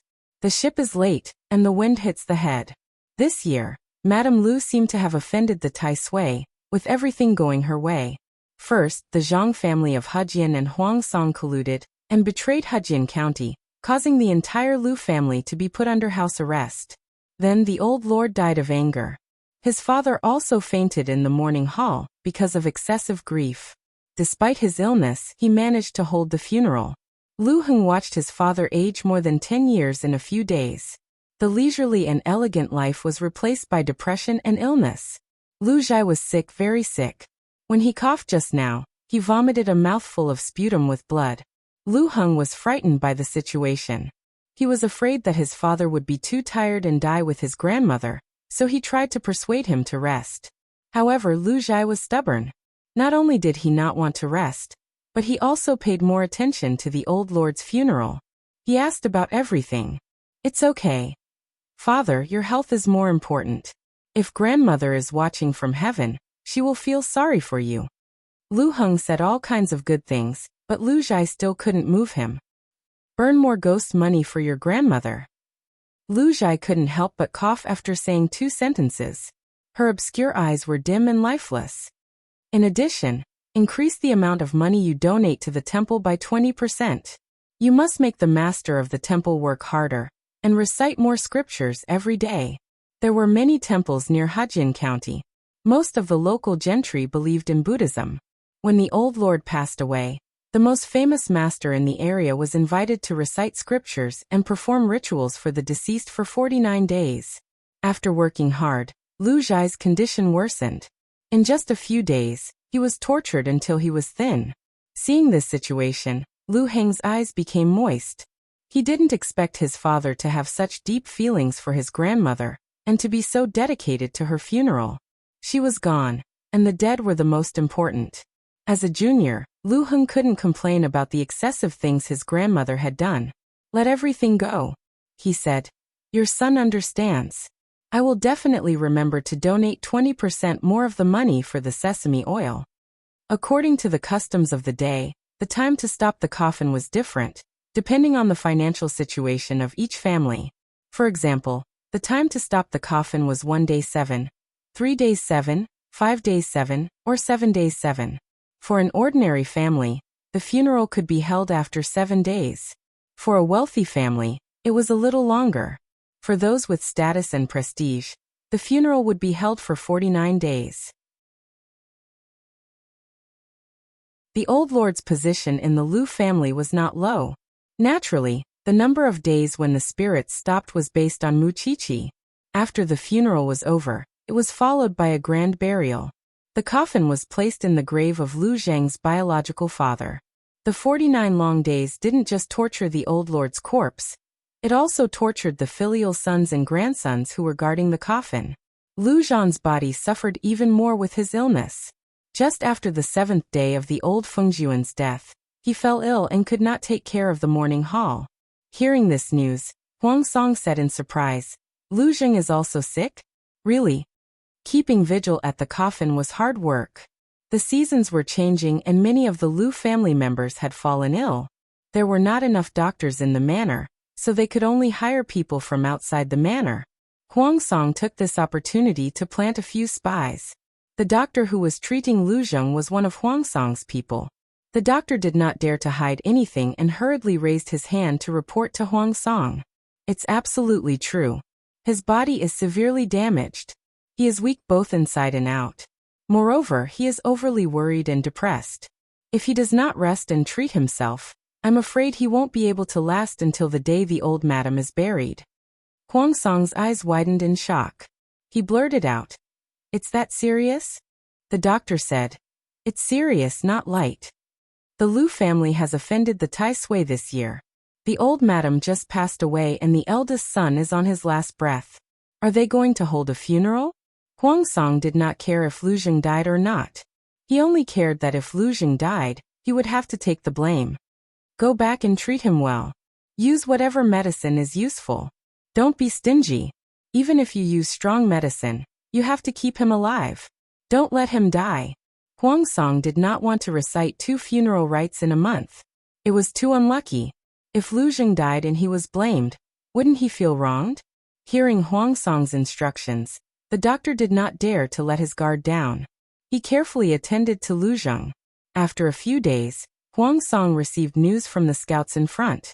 Jiang Pingji had sent messengers to attend the funeral. "Who did Lanting send?" Cheng Jing replied, "Wei Xiai Wei Zixiao." Huang Song said, "Wei Xiai? I remember that he is from the same sect as Yumo. It seems that Lanting values him very much." After all, he was representing himself to attend the funeral of an elder. Those who were not his confidants did not have the right to do so. Cheng Jing said, "Zixiao's ability is like the moon. Although it is not as dazzling as the sun, it has its own brilliance. It is normal that he is valued by the Lanting Duke. After all, they were brothers from the same sect. It was basic for them to boast about each other in business. Of course, this was not a brainless boast. Wei Si's administrative ability was strong, but he was low-key and never competitive. This caused his presence to be low. 2 days passed in the blink of an eye. Wei Si arrived at Hejian County travel-worn. Under the shadow of war, Hejian County became increasingly desolate and cold. The nearby fields were overgrown with weeds, and there were no farmers farming for a long time. Although Huang Song did not use strong troops to conquer Hejian County, there were still many people who hurriedly fled with their families. After entering the city, there was no one on either side of the street. The taverns and tea-houses were closed. The steps were covered with moss and thick dust. Wei Si was the messenger sent by Jiang Pingji. Naturally, Huang Song would not allow him to come and go as he pleased in his territory. There were many interrogations and tests. No matter how many tricks he used, Wei Si dealt with them flawlessly. Because of Jiang Pingji, the Lu family was isolated by the gentry in Hejian. It was very cold near the old house. One could faintly hear the sound of weeping spirits. When the old lord passed away, many gentry families did not come to offer their condolences in order to disassociate themselves. They all closed their doors and refused to receive guests, such as the Shengguan family. Even during the most difficult times, he had never seen such a cold and desolate appearance. Of course, there were those who were afraid, and those who were not. Qiguan Rang's father-in-law, Wei Yuan, dared to come to offer his condolences with great fanfare. Wei Si rushed over. Lu Heng, who was in the morning hall, heard the news and hurriedly asked his servants to receive Wei Si. At the same time, Lu Heng told his father Lu Zheng. Lu Zheng had been bedridden for a few days. His condition had improved, and he had regained consciousness. When he heard that Jiang Pingji had sent someone to attend the funeral, he was stunned for a long time. His expression was very complicated. Lu Heng was puzzled. Since his father had been seriously ill, he often showed such an expression that he could not understand. It's rare that she has such thoughts. Heng received the messenger well. Don't be cold.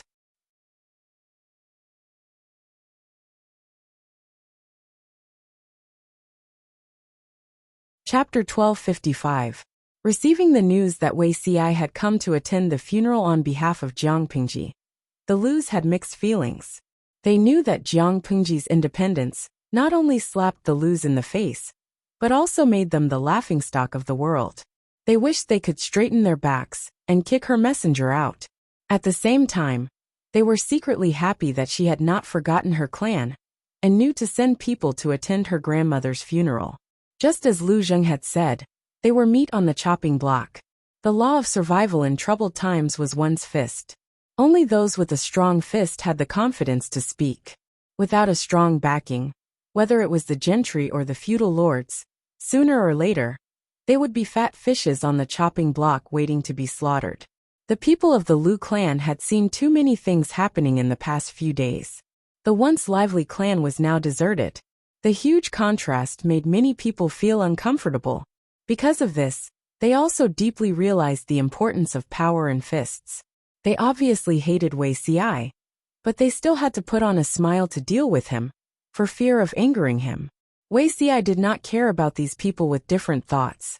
After seeing Lu Heng, he earnestly offered incense to the old lord. Lu Heng did not know Wei Si and did not know his temperament. He could only pick a topic carefully and secretly test Jiang Pingji's attitude. Wei Si frowned slightly and looked worried. He told the truth. My master was very sad when she heard of the old lord's death. She was greatly shocked and accidentally triggered her old illness. She is still sick and can't get up. It's not that she doesn't want to come personally to attend the funeral. It's just that she is powerless. What? His cousin is sick? Lu Heng questioned subconsciously. When he realized that revealing his emotions would make Wei Si unhappy, he quickly tried to salvage the situation. The Lord of Lanting has always been healthy. How did he trigger his old illness and fall ill? Wei Si did not seem to see Lu Heng's inadvertent doubts and said worriedly, My master is stubborn and likes to do everything herself. In the previous battles, My master had taken the lead. Although her life was not in danger, minor injuries and illnesses were unavoidable. She also refused to rest, and as a result, a hidden danger has been buried in her body. Before I left, my master was still in a coma. The doctor said that she would need at least 3 days to wake up. Jiang Pingji was a drama queen, and Wei Xi was not inferior to her. When he talked about this, the scene of the emperor's serious illness in his previous life appeared in his mind. His expression was especially solemn and worried. Lu Heng's heart skipped a beat, immediately believing most of it. He asked, "Is there anything wrong with your health, Lord Lanting? I hope it's not serious." Wei Xi sighed and said, "The doctor advised that it's not advisable to rush about or worry too much. It's better to recuperate in peace for 3 to 5 months. 3 to 5 months? Lu Heng felt a chill in his heart. 3 to 5 months of recuperation was already a very serious illness. The two of them stood at the side and talked. Their voices were not loud, but the morning hall was a quiet place. Although there were filial sons and grandsons who cried loudly, the morning did not happen 24 hours a day. Usually there were several shifts, and there was a break in between. Therefore, their conversation was overheard by those who were observant. The clansmen of the Lu clan sat on the praying mats and silently recited scriptures. At the same time, they strained their ears in an attempt to hear more news. After hearing this, all of them trembled in fear. Lu Xi had fallen ill? He seemed to be seriously ill? It must be a lie. On second thought, she would have to be crazy to pretend to be sick to avoid attending the funeral. Wasn't she afraid that people would criticize her? Wei Xi asked, "Why didn't I see Master Lu just now?" The Lu clan was still Lu Zheng's housekeeper, so Wei Xi used seniority to call him Master Lu. If it was Lu Heng who was in charge, the way he addressed him would be different. At the mention of his father, Lu Zheng's expression became gloomy. He said, "Father has been working hard for grandmother's funeral. He fell ill a few days ago and can only be sustained with medicine." Wei Xi sighed and said, "These are troubled times. After this period of time, there will be joy after extreme misfortune." Lu Heng nodded and hoped that Wei Xi's blessing would come true. Wei Xi came on behalf of Jiang Pingji. Not only did he light incense, but he also had to do whatever Jiang Pingji wanted to do. Lu Heng was extremely grateful to him. Although Wei Xi's appearance made him look unreliable, he was actually very capable. With his help, Lu Heng felt the burden on his shoulders lighten. He could finally take a breather. At the same time, the spies in hiding passed the news to Huang Song. Like Lu Heng, Huang Song chose to doubt it. Jiang Pingji left a deep impression on him. She was stronger and more energetic than a wild bear. How could she fall ill so easily? It felt like a mountain that had stood for thousands of years suddenly collapsed. Outsiders naturally could not accept it. Not long after, a secret letter was passed to him. The person who delivered the secret letter arrived at Hejian County right after Wei Xi. The contents of the secret letter were also sent by a spy planted in Jiang Pingji's army. When he opened it, Huang Song's expression suddenly became complicated. Lanting really fell ill? So seriously ill? According to the spy's information, after Jiang Pingji fell seriously ill, the military camp was in turmoil for a while. The furnaces in the logistics department did not stop boiling medicine. Different famous doctors were often invited to treat Jiang Pingji. The spy was meticulous and suspicious. He could not get in touch with Jiang Pingji, but he thought of ways to take away some of the medicine dregs. He also secretly sent people to contact the relatives of the doctors who had treated Jiang Pingji. Not every doctor would keep their mouth shut about a patient's condition. Moreover, it was related to the situation of the entire world. According to the collected information, these doctors had indeed encountered a difficult problem. They were constantly worried and frowning all day long. Of course, it was not that these doctors had good acting skills. It was just that the patient they had diagnosed was indeed a terminally ill woman. Jiang Pingji was cautious by nature. If she wanted to put on an act, she would go all the way. She would not let go of any details. The quality of the spy sent by Huang Song was very high. However, as the devil grew stronger, the justice grew stronger. Who would not fall for her? Someone check what these medicine dregs are used for. Huang Song's heart wavered, but his suspicious character made him not completely believe it. He divided the medicine dregs into several small portions and secretly asked several different doctors to examine them. Everyone's diagnosis was similar. After learning about the situation, Huang Song sat in a daze for a long time, from afternoon to night. Not to mention him. Anyone else would have reacted the same way. Jiang Pengji was like a mountain pressing down on Huang Song. For many years, she had made him feel pressured. He had no choice but to work hard and be cautious. They were about to raise their swords and fight each other to the death. The mountain that had been pressing down on him and suffocating him was actually going to collapse? She was kidding. Seeing him like this, Lady Qi could not help but ask with concern, "Langjun, what happened?" Huang Song took a deep breath and revealed an expression that he did not know how to describe. "Madam, Lanting seems to be very ill." Madam Qi secretly rolled her eyes. "You actually believe that?" Huang Song nodded. "I believe it." Lady Qi knew how suspicious her husband was. If he believed something, it was definitely not far from the truth.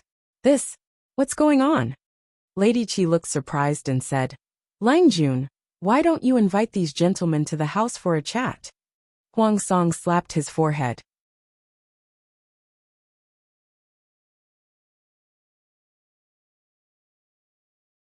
Chapter 1256.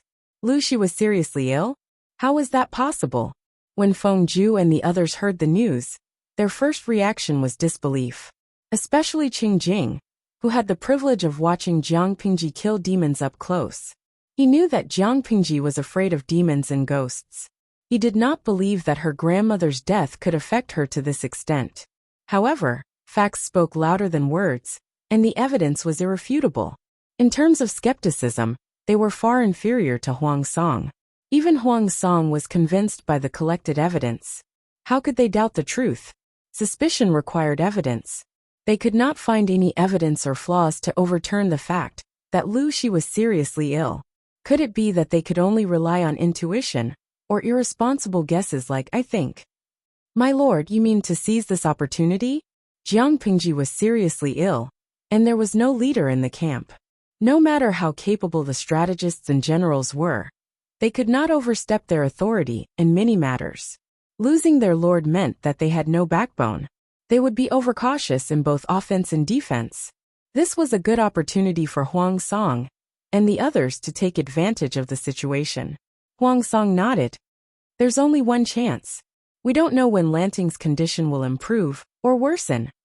Jiang Pingji was still single. If she knelt down, the power she had built up would inevitably collapse. Huang Song could not help but sigh at the thought of that situation. As an opponent, the more unlucky the enemy the better, but as a friend, he hoped that she would be well.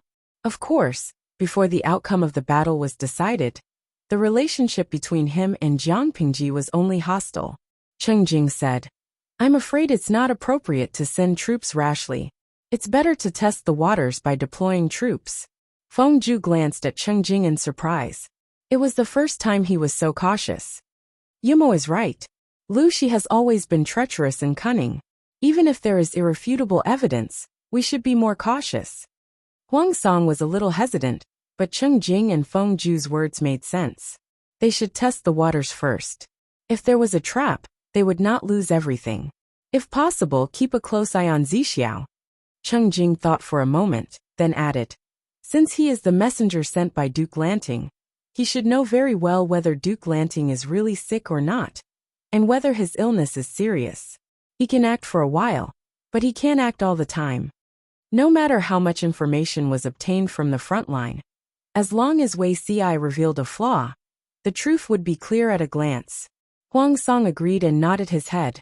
Cheng Jing said, "If the Duke of Lanting is seriously ill, my lord will be able to sit back and relax."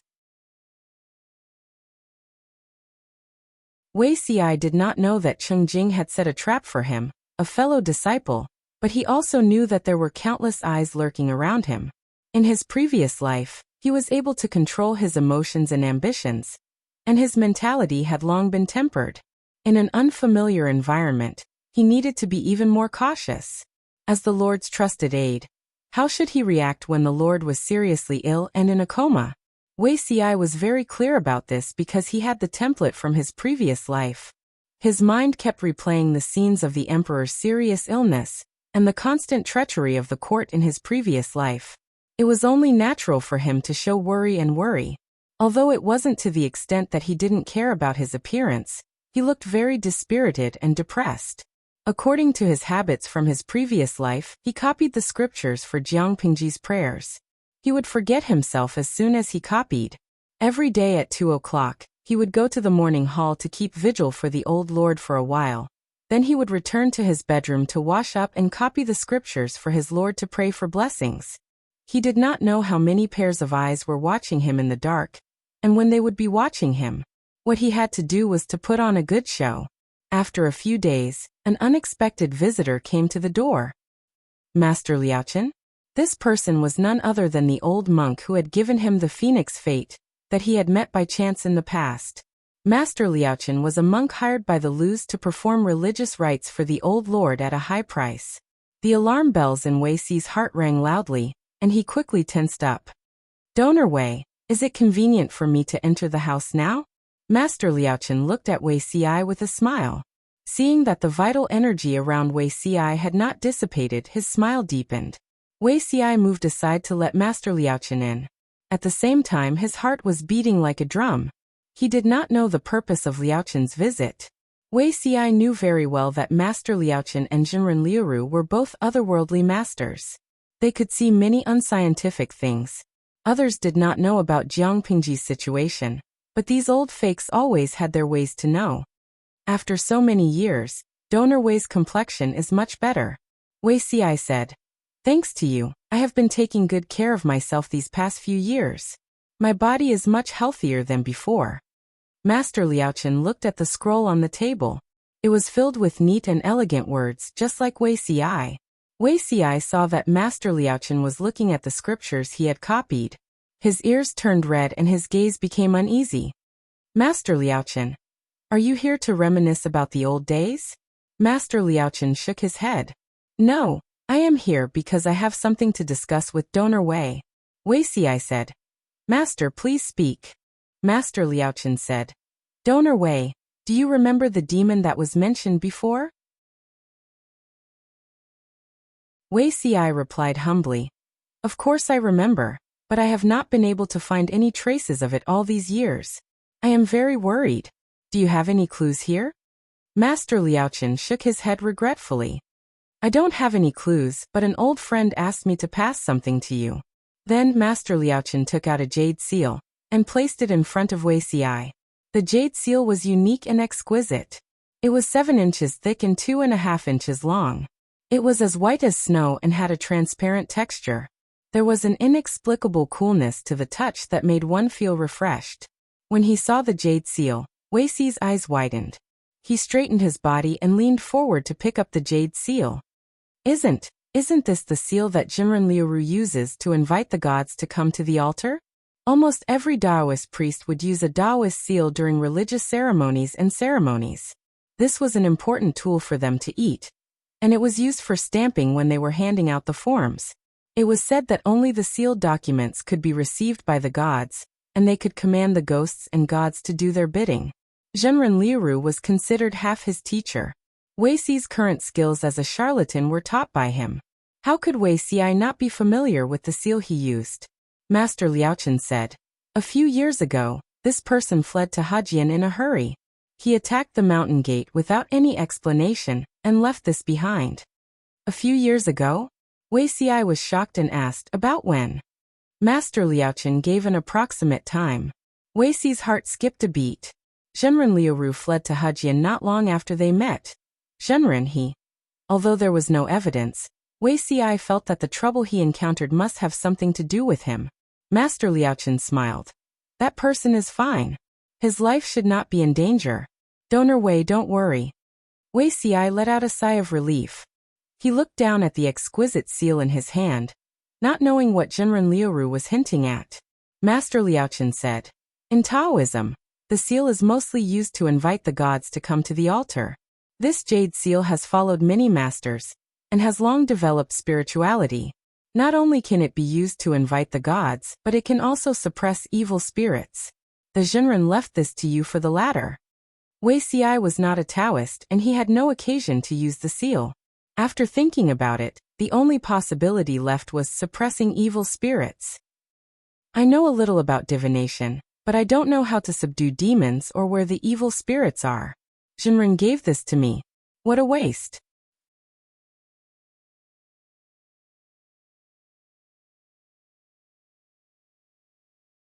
Chapter 1257. Jiang Pingji was the first to know that there was a jade seal by Wei Xi's side. She came to his side through the yin-yang jade pendant and looked at his sleeping face greedily. She could not get enough of it. How could her Zixiao be so good-looking? Just as she was about to touch his face, her fingertips seemed to have been electrocuted, causing her to subconsciously withdraw her hand. Jiang Pingji shifted her gaze to the jade seal hanging on Wei Xi's waist. She stared at it for a while. The jade seal was obviously for a man. Jiang Pingji was not worried that it was given to Wei Xi by a prostitute. Although she did not know what a Taoist seal was, it gave her a sense of righteousness. It should not be an evil thing. The only thing that made her a pain in the ass was that she could not take advantage of him to her heart's content. Tisk, who's so nosy? Jiang Pingji stared at the jade seal with a bitter and vengeful look. She stared at it for a while but could not see anything. Even though she was experienced and knowledgeable, Jiang Pingji did not know what it was.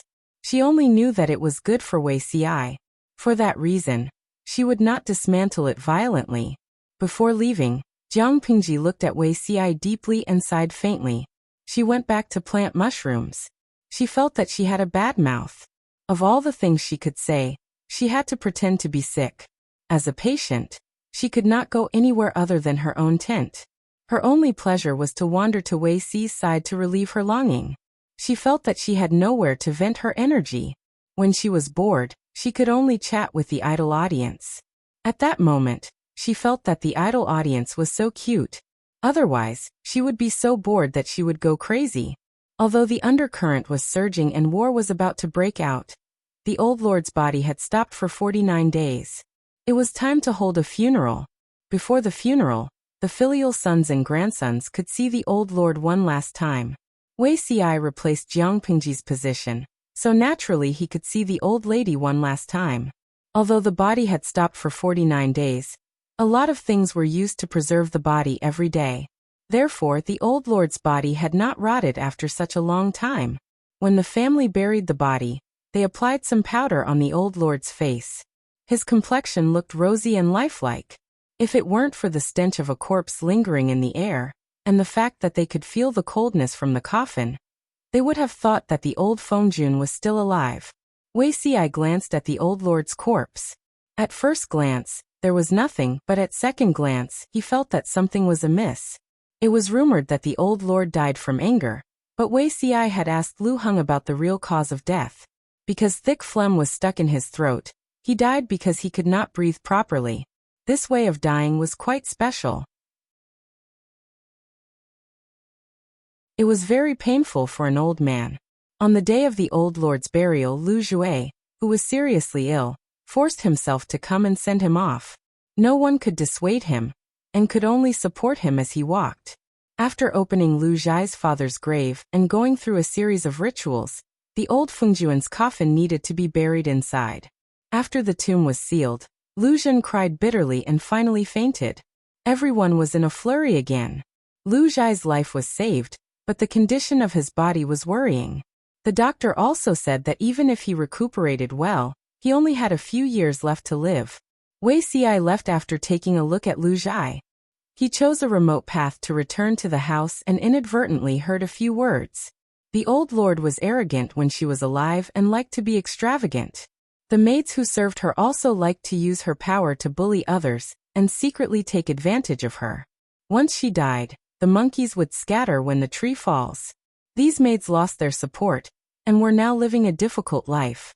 If they were not sent out of the mansion, they would be transferred to a remote courtyard to work. Thinking back to the beautiful days, they were sad and reminiscing about the old lord's good side. One of them had cleaned up the old lord's remains. She said in a sympathetic tone, There was still a big pool of green phlegm at the side of the old lord's mouth. She usually liked to be clean, but I didn't expect her to die in such an undignified way. It doesn't matter if she is rich or poor, in the end, she can't escape death. Without the old lord's protection, we don't know where we can live in the future. The Langjun in the guest courtyard was so beautiful. If he was willing to accept you and me, wouldn't we have a place to live? When Wuxia heard the first sentence, he frowned. When he heard the words Langjun in the guest courtyard, he became sullen. There was still a big pool of green phlegm at the side of the old lord's mouth. Back in the bedroom, the maid's voice echoed in Wuxia's mind. A thought flashed in his mind, and he suddenly understood something. Could it be? A terrible thought appeared in Wuxia's mind. The old lord was buried and Wuxia's task was completed. The next day, he submitted his resignation to Lu Heng. Lu Heng said, I heard that Huang Song has been making a lot of moves recently. Can Lanting still handle it? Wuxia sighed. There are many talents under the Lord's command. Even if the Lord is seriously ill and can't take charge of the overall situation, it won't be a problem to hold on for a while. Lu Heng comforted him. Lanting's martial arts are prosperous and will definitely be able to turn danger into safety. Wuxia smiled weakly, but he quickly calmed down. Lu Heng watched Wuxia leave. His eyes filled with worry that could not be dispersed. If Lu Shi really couldn't defeat Huang Song, what should the Lu family do? Should he find another way out for the Lu family? Before and after the old lord's burial, there were fierce confrontations on several battlefields. According to Huang Song's plan, he intended to place the main battlefield in Wanzhou and Hu County and pretend to attack Songzhou to attract Jiang Pingji's main forces.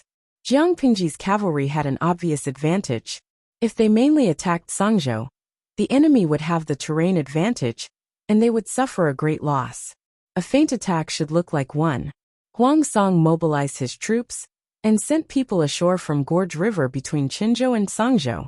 When he and Jiang Pingji formed an alliance to attack the Meng family in Songzhou, he went ashore from Gorge River and directly attacked Songzhou.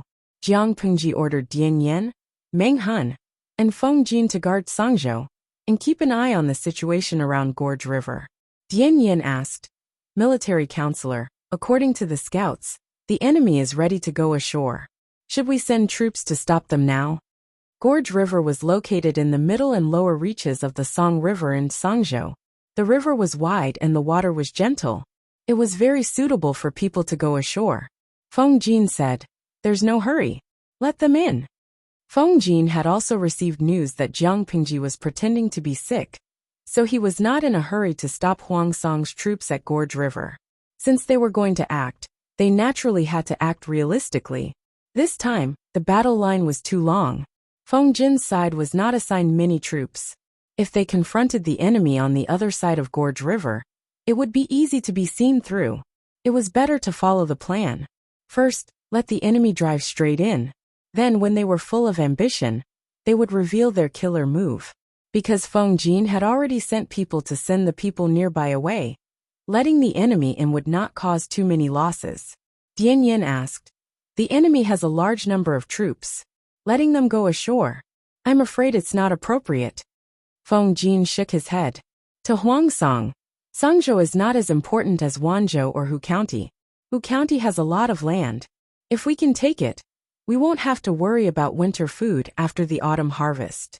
Wanzhou is where the Lord's foundation is. Any loss will shake the morale of the army. In comparison, although Songzhou has horses, it takes time to build up the cavalry. War horses can't be used as soon as they are brought in. The benefits won't be great in a short period of time. Meng Han said, Military counselor, do you mean that the number of troops attacking Songzhou is not as large as it seems? Feng Jin laughed. I'm afraid it's a trick to fool people. If they are really frightened, we will be the first to be exposed. After all, Feng Jin did not have many troops on his side.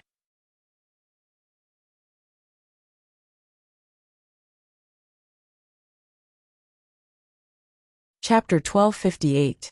The Song River meandered from north to south, flowed through the gorge, and finally merged into the sea. The source of the river was turbulent and steep, densely covered with reefs. As it passed through the middle and lower reaches, the water became gentle, and the river became wider. There were many ferries and ships, and it was adjacent to Haozhou and Qinzhou. It was the best springboard for Huang Song to attack Sangzhou. However, as Feng Jin had analyzed, Sangzhou was of little value to Huang Song. It was tasteless, but it would be a pity to abandon it. Its only purpose was to attract and mislead Jiang Pingji's firepower. It seemed to be a direct attack on Sangzhou, but it was actually intended for Wanzhou and Hu County. If Jiang Pingji's main force could be lured to Sangzhou, then Huang Song's real main force could take the opportunity to attack the hinterland of Jiang Pingji's power. Everyone knew this, but war was about what was real and what was fake. Not only did it depend on logistics and financial resources, but it also depended on psychology to see who could be deceived. Feng Jin was a clear-headed and rational person. Naturally, he would not be fooled so easily. Dian Yan, dressed in armor, rushed into the main tent. Meng Hun and Feng Jin were discussing something with their heads lowered. There was a huge sand table in front of them. The current sand table was the simplest, but after their lord's improvements, it became three-dimensional and exquisite. The terrain of the mountains and rivers could be seen at a glance. The sand table in front of Meng Hun and Feng Jin took 2 to 3 months to collect and make. Just by looking at the sand table, Feng Jin could simulate the enemy's further marching routes and movements in his mind. Dian Yan barged in without permission. His expression was gloomy. Feng Jin put down the deduction model. Is there any progress at the front? Dian Yan walked too hastily. The armor he wore was so heavy that he was panting heavily when he spoke. He said, "Military counselor, things are not good. The scouts at the front reported that the enemy crossed the river for 4 consecutive days. There are 20,000 troops and horses, a total of 80,000. Didn't they say that Sangzhou was just a feint by Huang Song? Why did he send 80,000 troops and horses? Even if more than 50% of the 80,000 troops were Marines, there would still be 40,000 elites left.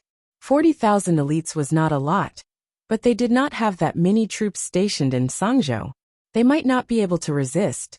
After hearing this, Feng Jin's eyes flashed with surprise. According to his understanding of the entire occupation, it was impossible for Huang Song to send so many troops to Sangzhou. He had only occupied 2 prefectures and did not have a lot of troops. Just by dividing his troops, he already had as many as 80,000. Was he planning to bet on Sangzhou? Feng Jin frowned, and Meng Hun, who was beside him, also revealed a solemn expression. Dian Yan said in a panic, "Military advisor, what should we do now?" Jiang Pingji only sent 30,000 elite troops to Sangzhou. Feng Jin calculated the provisions and with her consent, he recruited another 20,000 water soldiers locally. The total number was 50,000. Huang Song had suddenly dispatched 80,000 soldiers, and the pressure on Feng Jin's side had suddenly increased. Meng Hun suggested, "Why don't we write a letter to the Lord and ask for more troops?" Feng Jin flatly refused. "We can't. If we send more troops to Sangzhou, Wanzhou and Hu County will be in danger." In order to save on food, material resources and financial resources, his lord had always taken the route of elite soldiers. This time, Jiang Pingji had only agreed to the recruitment of water soldiers, after Feng Jin had persuaded her in every possible way. If they asked for reinforcements, the forces defending Wanzhou and Hu County would be weak. That would be courting death. Feng Jin said, "Even if we lose Sangzhou, nothing must happen to Wanzhou and Hu County." When Meng Hun and Dian Yan saw this, they immediately shut their mouths tightly and no longer spoke. They both knew that Feng Jin was right. If Hu County was lost, it would be equivalent to giving Huang Song a prefecture's grain depot for nothing. It would allow him to continue fighting in the winter. If Wanzhou was lost, it would be equivalent to the enemy stabbing the heart of his own forces. The territory would be forcefully cut apart, and they would not be able to take care of everything. It was precisely because these 2 places were so important that Feng Jin could not understand why Huang Song had sent a large number of troops to attack Sangzhou. Sangzhou was a place that had no money, no food, and no war horses. The war horses had already been plundered by the lord. What else was there to gain? Feng Jin stared at the sand table in a daze. After a long time he said, "Let's wait another day. We'll scout again and report." The battle between the feudal lords not only concerned the general situation of the world, but it also concerned the lives of one's family. If Huang Song wanted to win against the lord, he could not make a single wrong move. Sending a large number of troops to attack Songzhou was in itself a move that could not be any worse. His state of mind was firm. He was not the least bit frightened by the 80,000 troops that Huang Song had sent out. On the 5th day, the sky was just beginning to brighten. The thick fog on the surface of the Gorge River had yet to dissipate. Huang Song sent another 20,000 troops to cross the river on boats. Another 20,000? Feng Jin was dumbfounded. Had Huang Song and his tacticians really been kicked in the head by a donkey? The two sides were not attacking each other's lifeline in a chess match. Instead, they were taking advantage of the small fish and shrimp around them. Even Feng Jin could not understand what was going on. Dian Yin panted heavily. He raised his hand and wiped his face with his fan-like palm. Greasy hot sweat soaked his palm, and he casually rubbed it on his armor. He had not taken this armor off for 2 days. The salt stains from the sweat that had dried stuck to the inner lining. It was quite uncomfortable, Dian Yin said. "Counselor, even if we don't request reinforcements from the Lord, we should still report that Huang Song sent 100,000 troops to cross the Gorge River."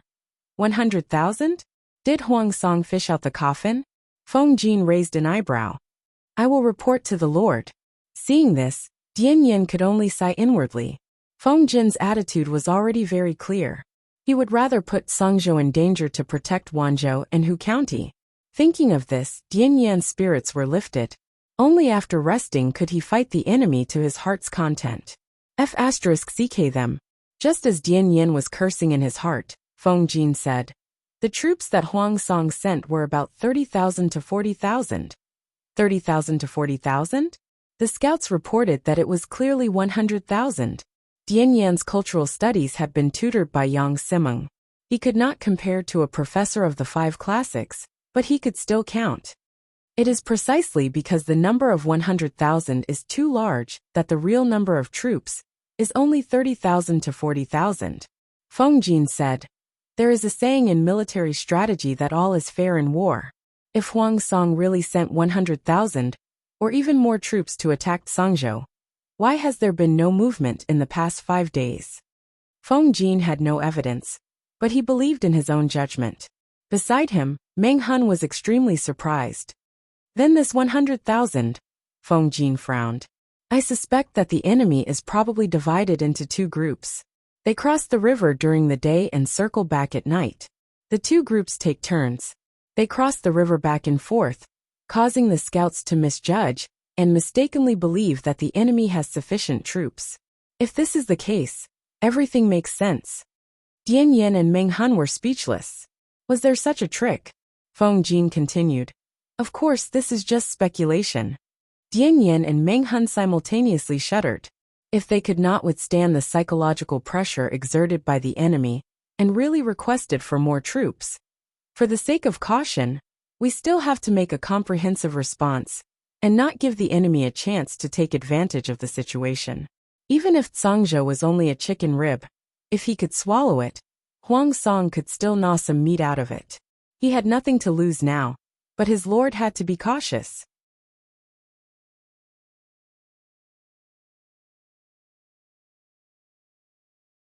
Chapter 1259. Faced with Jiang Pingji's threat, Huang Song made up his mind to reorganize his forces.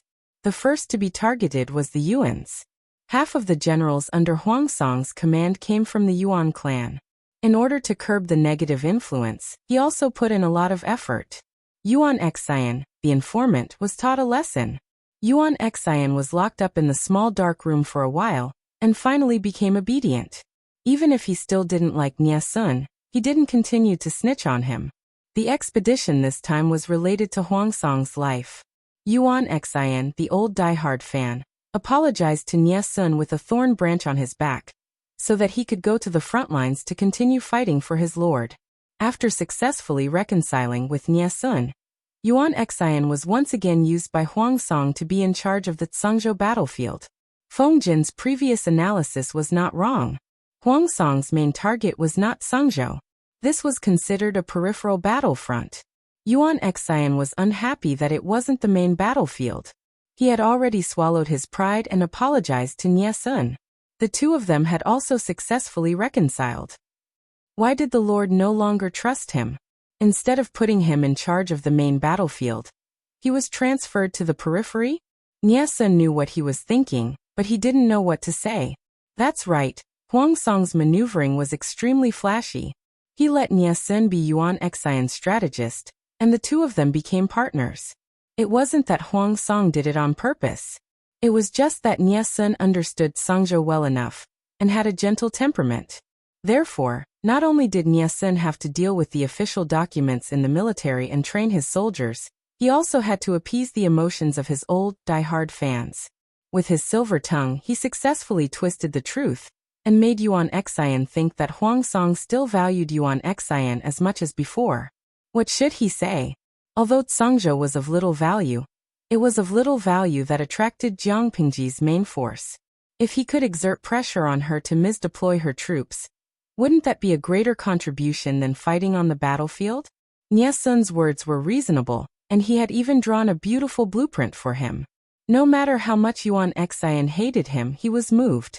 Does the military advisor have a brilliant plan? Yuan Xian quickly asked Nie Sun for advice. What is fake is real, and what is real is fake. Nie Sun said, the essence of the art of war lies in the word craftiness.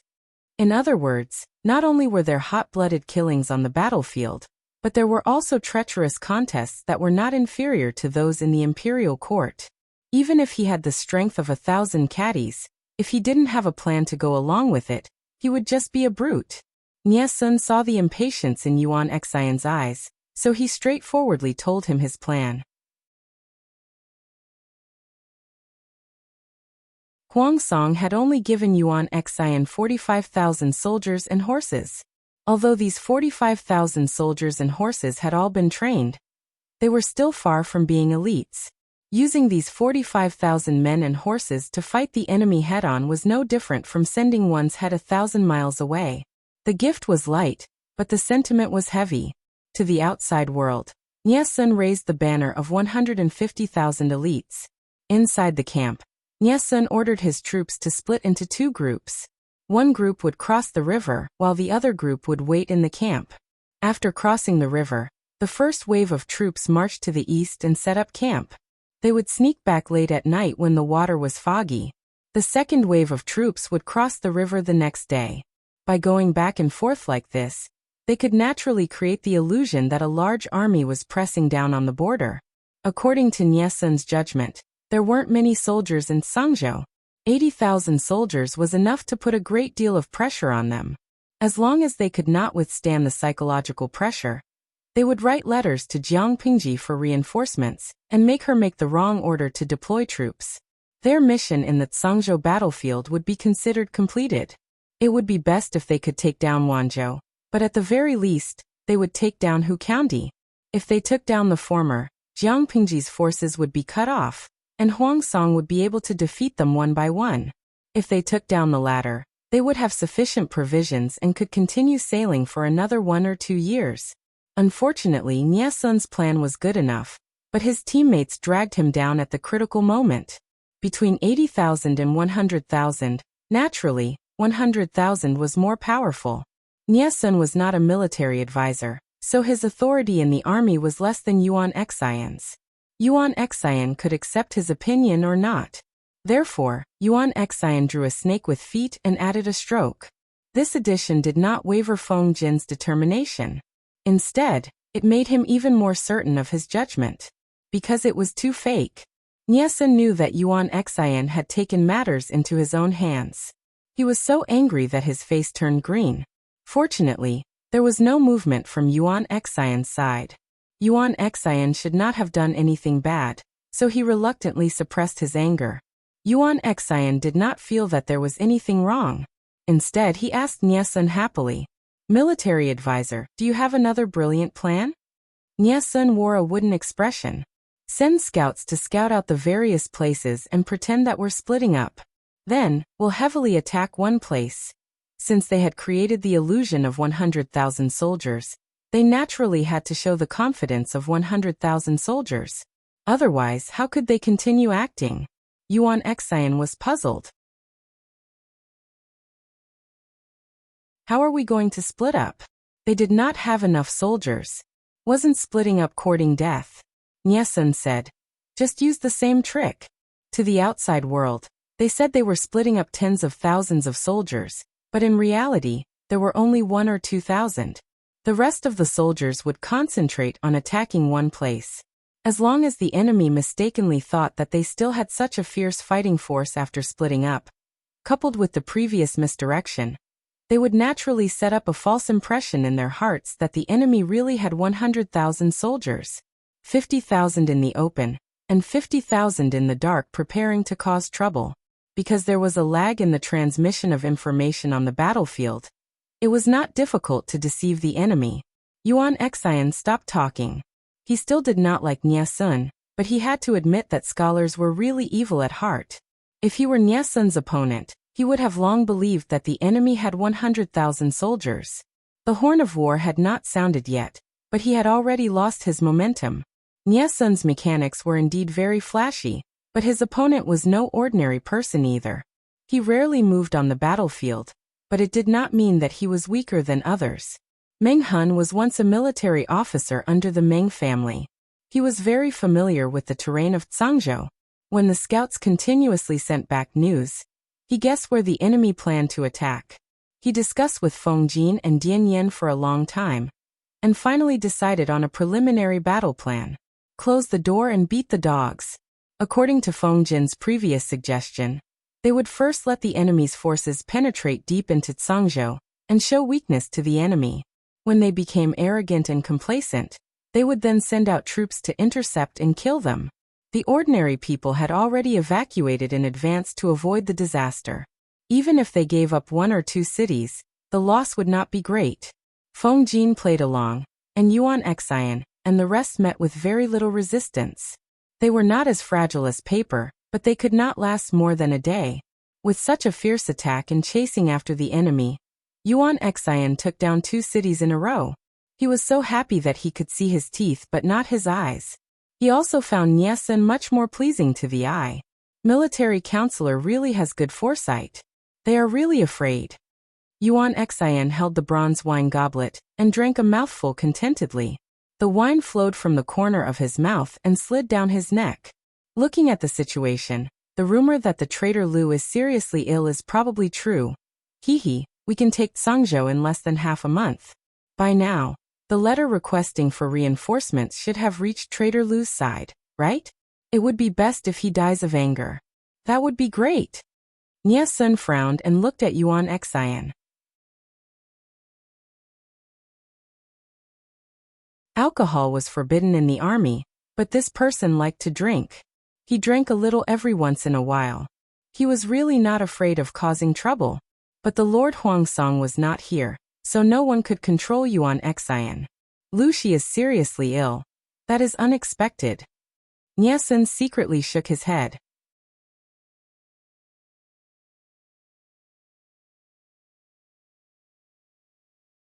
Chapter 1260. It had always been Jiang Pingji who angered people to death. When had others ever angered her? The battle in Zhangzhou seemed to be losing ground, but everything was within Feng Jin's expectations. Yuan Xian was still unaware that he had fallen into the enemy's trap. He sent Huangsong 3 reports of victory. The contents of the reports exaggerated his role and deducted Nie Sun's contribution. He admitted that Nie Sun was indeed very smart, but he had personally led the troops to kill the enemy and attack the city. He had done it with his sword and spear. Nie Sun had only moved his lips from beginning to end. Did he want to take most of the credit? Yuan Xian was naturally unwilling, but he had learned his lesson. He knew that Huangsong did not like him to be a spy and snitch. Other than deducting Nie Sun's credit, he did not say anything bad about Nie Sun. Nie Sun was aware of his little tricks. He did not express his discomfort. The reports of victory came one after another. A few small victories dispelled the dark clouds in everyone's hearts. Huang Song felt the huge rock on his shoulders lighten a lot. It seems that Lu Shi is seriously ill. According to Feng Zhu's impression of Jiang Pingji, this person was not willing to suffer any losses. If something had not really happened, how could he have allowed Sangzhou to suffer continuous losses? Not only was there no movement in Sangzhou, but the main forces were also becoming more and more conservative. They were like turtles huddled together, passive and lazy. In the eyes of outsiders, it was because Jiang Pingji, the backbone, had fallen ill that they were without a leader. That was why they used this method to delay time. Cheng Jing still had doubts, but when he saw Yuan Xian's successive reports of victory, he could not help but wonder if he was thinking too much. Could it be that Lu Shi had traumatized him so much that he viewed him as so terrifying? The people in the tent had long been dazzled by Jiang Pingji's words. Although they were not people who were eager for quick success, they did not want to see such a good opportunity be delayed. They all came out to persuade Huang Song. As the saying went, once the opportunity is missed, it will never come again. If they did not take advantage of Jiang Pingji's serious illness to attack Hu County and Wanzhou, could they wait until she recovered to confront them, openly? Huang Song believed it. Now that most of the people in the tent were in favor of sending troops, he did not hesitate. Jiang Pingji's territory was vast and the battle line was long, so it was not suitable for her to provide support. Huang Song occupied Hejian County, so it was very convenient for him to divide his troops to attack. Not long after, the army received a secret report. Lu Shi dispatched 50,000 troops to reinforce Sangzhou. Cheng Jing and the others shook their heads when they heard this. Although Yuan Xian had taken over a county in Sangzhou, the front lines had not completely collapsed yet.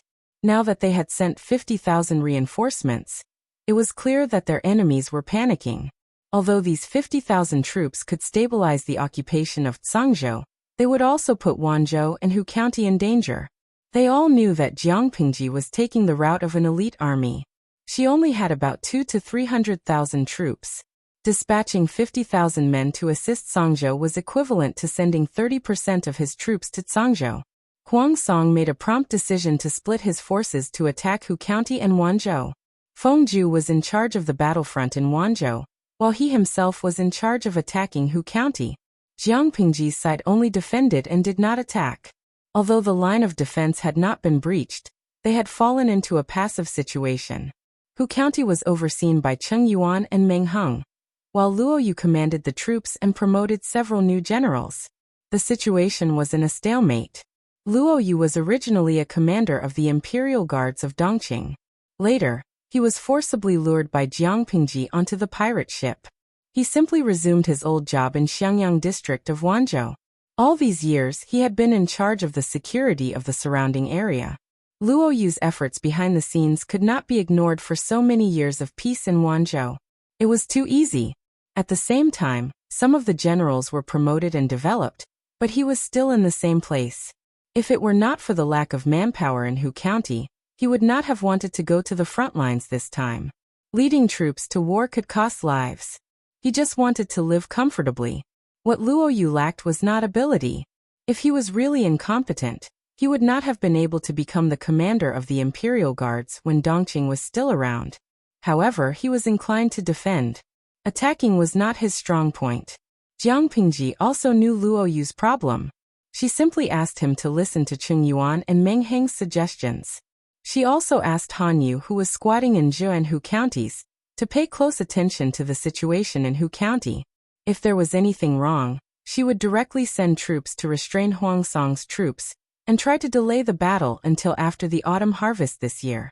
Hu County was a major grain-producing county. This year's autumn harvest might be the most important part of this decisive battle. Hu County had been peaceful for so long.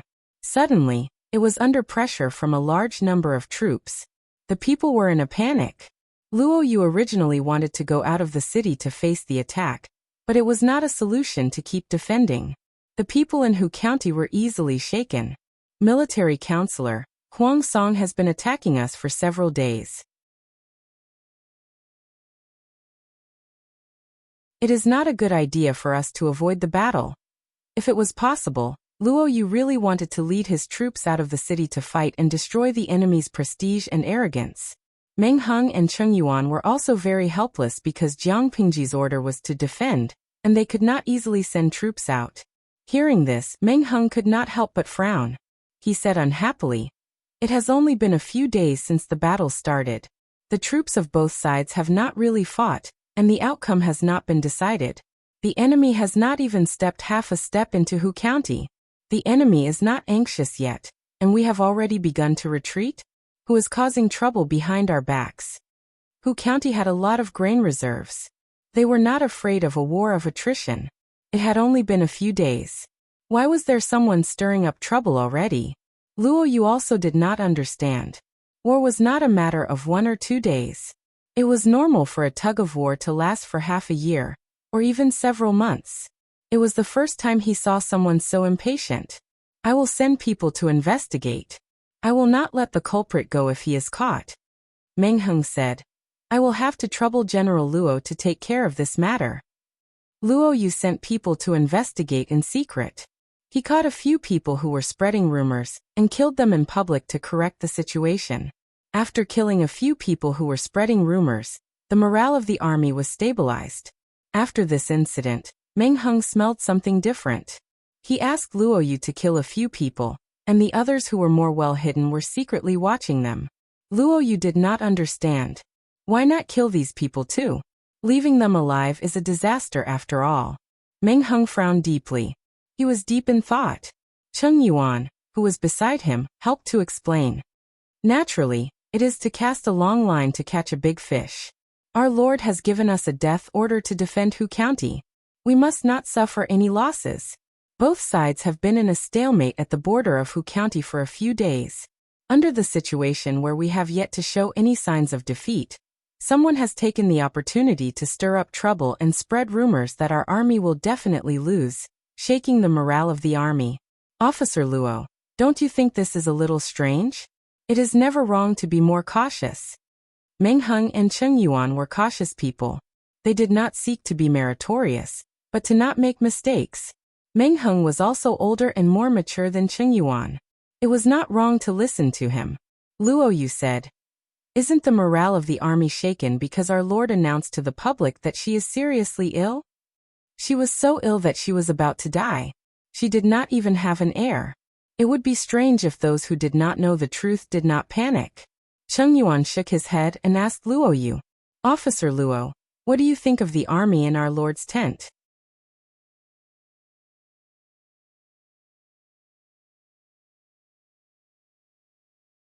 Chapter 1261.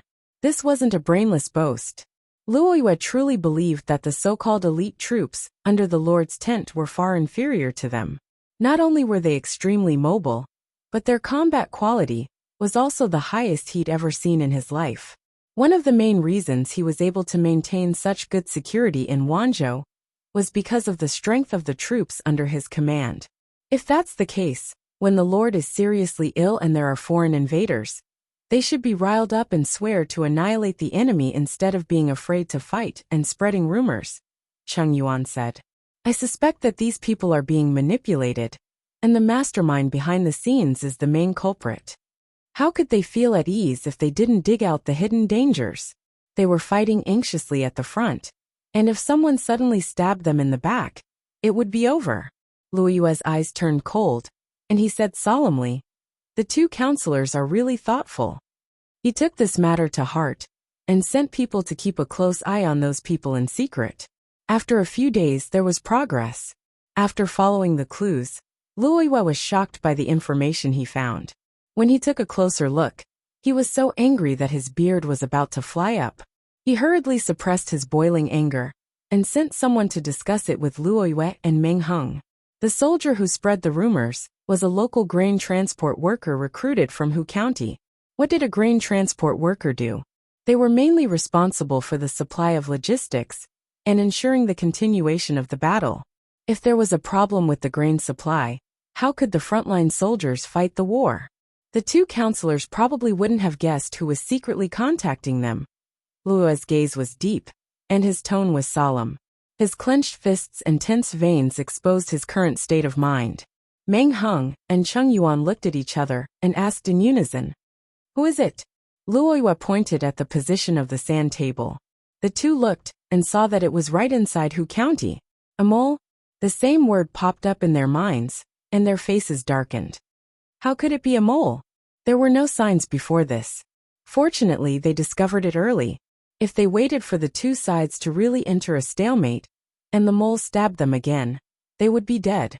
Luoyue said with a sullen face, "I heard that Hu County is what it is today because of the old master."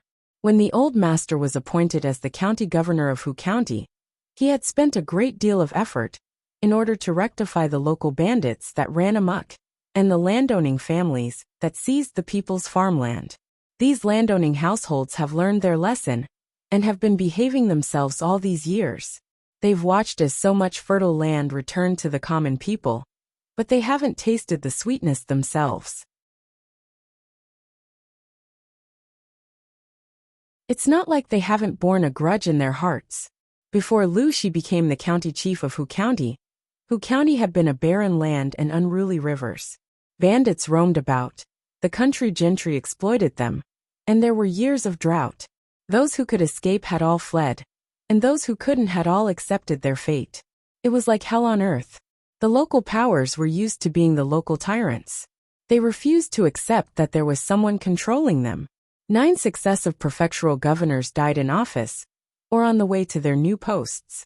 Some died in the hands of bandits, some died in their plots, and some died in collusion with officials and bandits. Not only did Lu Shi survive, but he also forcibly opened the mouths of the local powers. He personally took a lot of benefits from them and distributed them to the common people. He reclaimed wasteland, dug water sources, and changed tax policies. Under his rule, Hu County became a major grain-producing county in Dongqing. The local landowning households and the country gentry also benefited from this, but they weren't satisfied because the common people and the land they farmed were their property. If Lu Shi hadn't interfered, the income generated from these properties would have been theirs. In other words, Lu Shi had taken away their interests, and it wasn't just a little. However, the situation was stronger than they were. They couldn't defeat Lu Shi, so they could only swallow their grievances. Now that the enemy was at the gates of the city, it was a good time to take advantage of the chaos to redistribute. Feng Ju, who worked under Huang Song, was quite cunning. He had already sent spies to Hu County to investigate before the war started. He knew that Hu County wasn't as united as a piece of iron.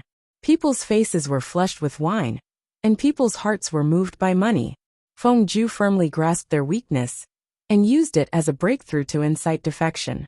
However, these people weren't really stupid. People who pursued benefits were always very precise when it came to calculating gains and losses. On one hand, they kept Huang Song in suspense, but on the other, they behaved themselves. Their attitudes were quite ambiguous, and they didn't offend either side. Who knew that Jiang Pingji would actually fall ill? He was bedridden and didn't have an heir. His situation was terrible. Songzhou had lost, and Huang Song's forces had taken over a county, the battlefront in Wanzhou, and Hu County were passively attacked. From the looks of it, Huang Song's side was in a good situation. Even God was on his side. At this moment, these speculators began to panic. If war was compared to business, they would invest in the early stages and naturally have to plunder the spoils of war to make up for the expenses in the later stages. Fighting the local tyrants was the best choice. If they didn't do something now, would Huang Song let go of their property when he really attacked Hu County? He would definitely slaughter them. Some forces in Hu County secretly sided with Huang Song without hesitation. Although they didn't help Huang Song much, they sent people to spread rumors and shake the army's morale. This was considered a deposit and a demonstration of their attitude. When the situation of the war gradually became clear and Huang Song developed, they would increase their investment until they completely sided with him. The investment was risky, but the returns were great. If they gambled correctly, the prosperity of the family was just around the corner. Luoyue only found out this much, but it already made him extremely angry. I only hate that the old master didn't kill them all back then. Why didn't he slaughter all these troublemakers? Luoyue's tone was quite harsh. Anyone who knew that someone was going to stab them in the back would feel uncomfortable. If they were killed earlier, it wouldn't be so disgusting today. Meng Heng's eyes slanted and he said softly, General Luoyue, be careful with your words. How could he speak ill of the Lord's father? If this got out, wouldn't Luoyue be afraid that he would make things difficult for him? Luoyue's face darkened, and he kept his mouth shut. Hold back for now and collect evidence of their betrayal and collusion with the enemy. Once we have the evidence, we'll lock them up and wait for the Lord to deal with them. Meng Heng looked calm on the surface, but he was gritting his teeth in anger. He didn't believe that with his lord's hot temper, she could tolerate such a shameful betrayal. Luoyue thought that Meng Heng wanted to be lenient and was instantly unhappy. Cheng Yuan reminded him, think about the group of people in Chongzhou. When Jiang Pingji first arrived in Chongzhou, there was a bloody incident as soon as she landed. The leaders of a few large clans were killed by her. Although the members of the clan were not affected, they were suppressed to the point where they could not lift their heads. The entire clan could only live with their tails between their legs. How many years had it been? They had fallen to an unimaginable level. As long as the Lord was strong, the few clans in Chongzhou who had offended her could forget about rising again in this lifetime. On the contrary, the Cui family of Chongzhou had good foresight. They clung to the Lord's golden thighs and used the rice paper to accumulate a rich family fortune. Back then, they only killed a few leaders because the Lord had forcefully shifted the blame to the evidence of collusion with the enemy. The group of short-sighted fools in Hu County. Once the evidence was conclusive, wouldn't they turn their entire clan upside down? Meng Heng said in a low voice, the Lord has a strong temper. If this matter reaches her ears, she won't be able to tolerate it if she doesn't kill a bunch of them. Tolerate? Hee, I'll give them 3 consecutive Taoist pampering. You're tuning in to the Li Mei's Wuxia Whispers YouTube channel. We're so grateful for your support and don't forget to subscribe to join us on this incredible journey through captivating stories. Your generosity through donations truly makes a world of difference, as it's the primary source of revenue that allows me to expand and enhance this channel for you. Thank you from the bottom of my heart for being a part of this adventure.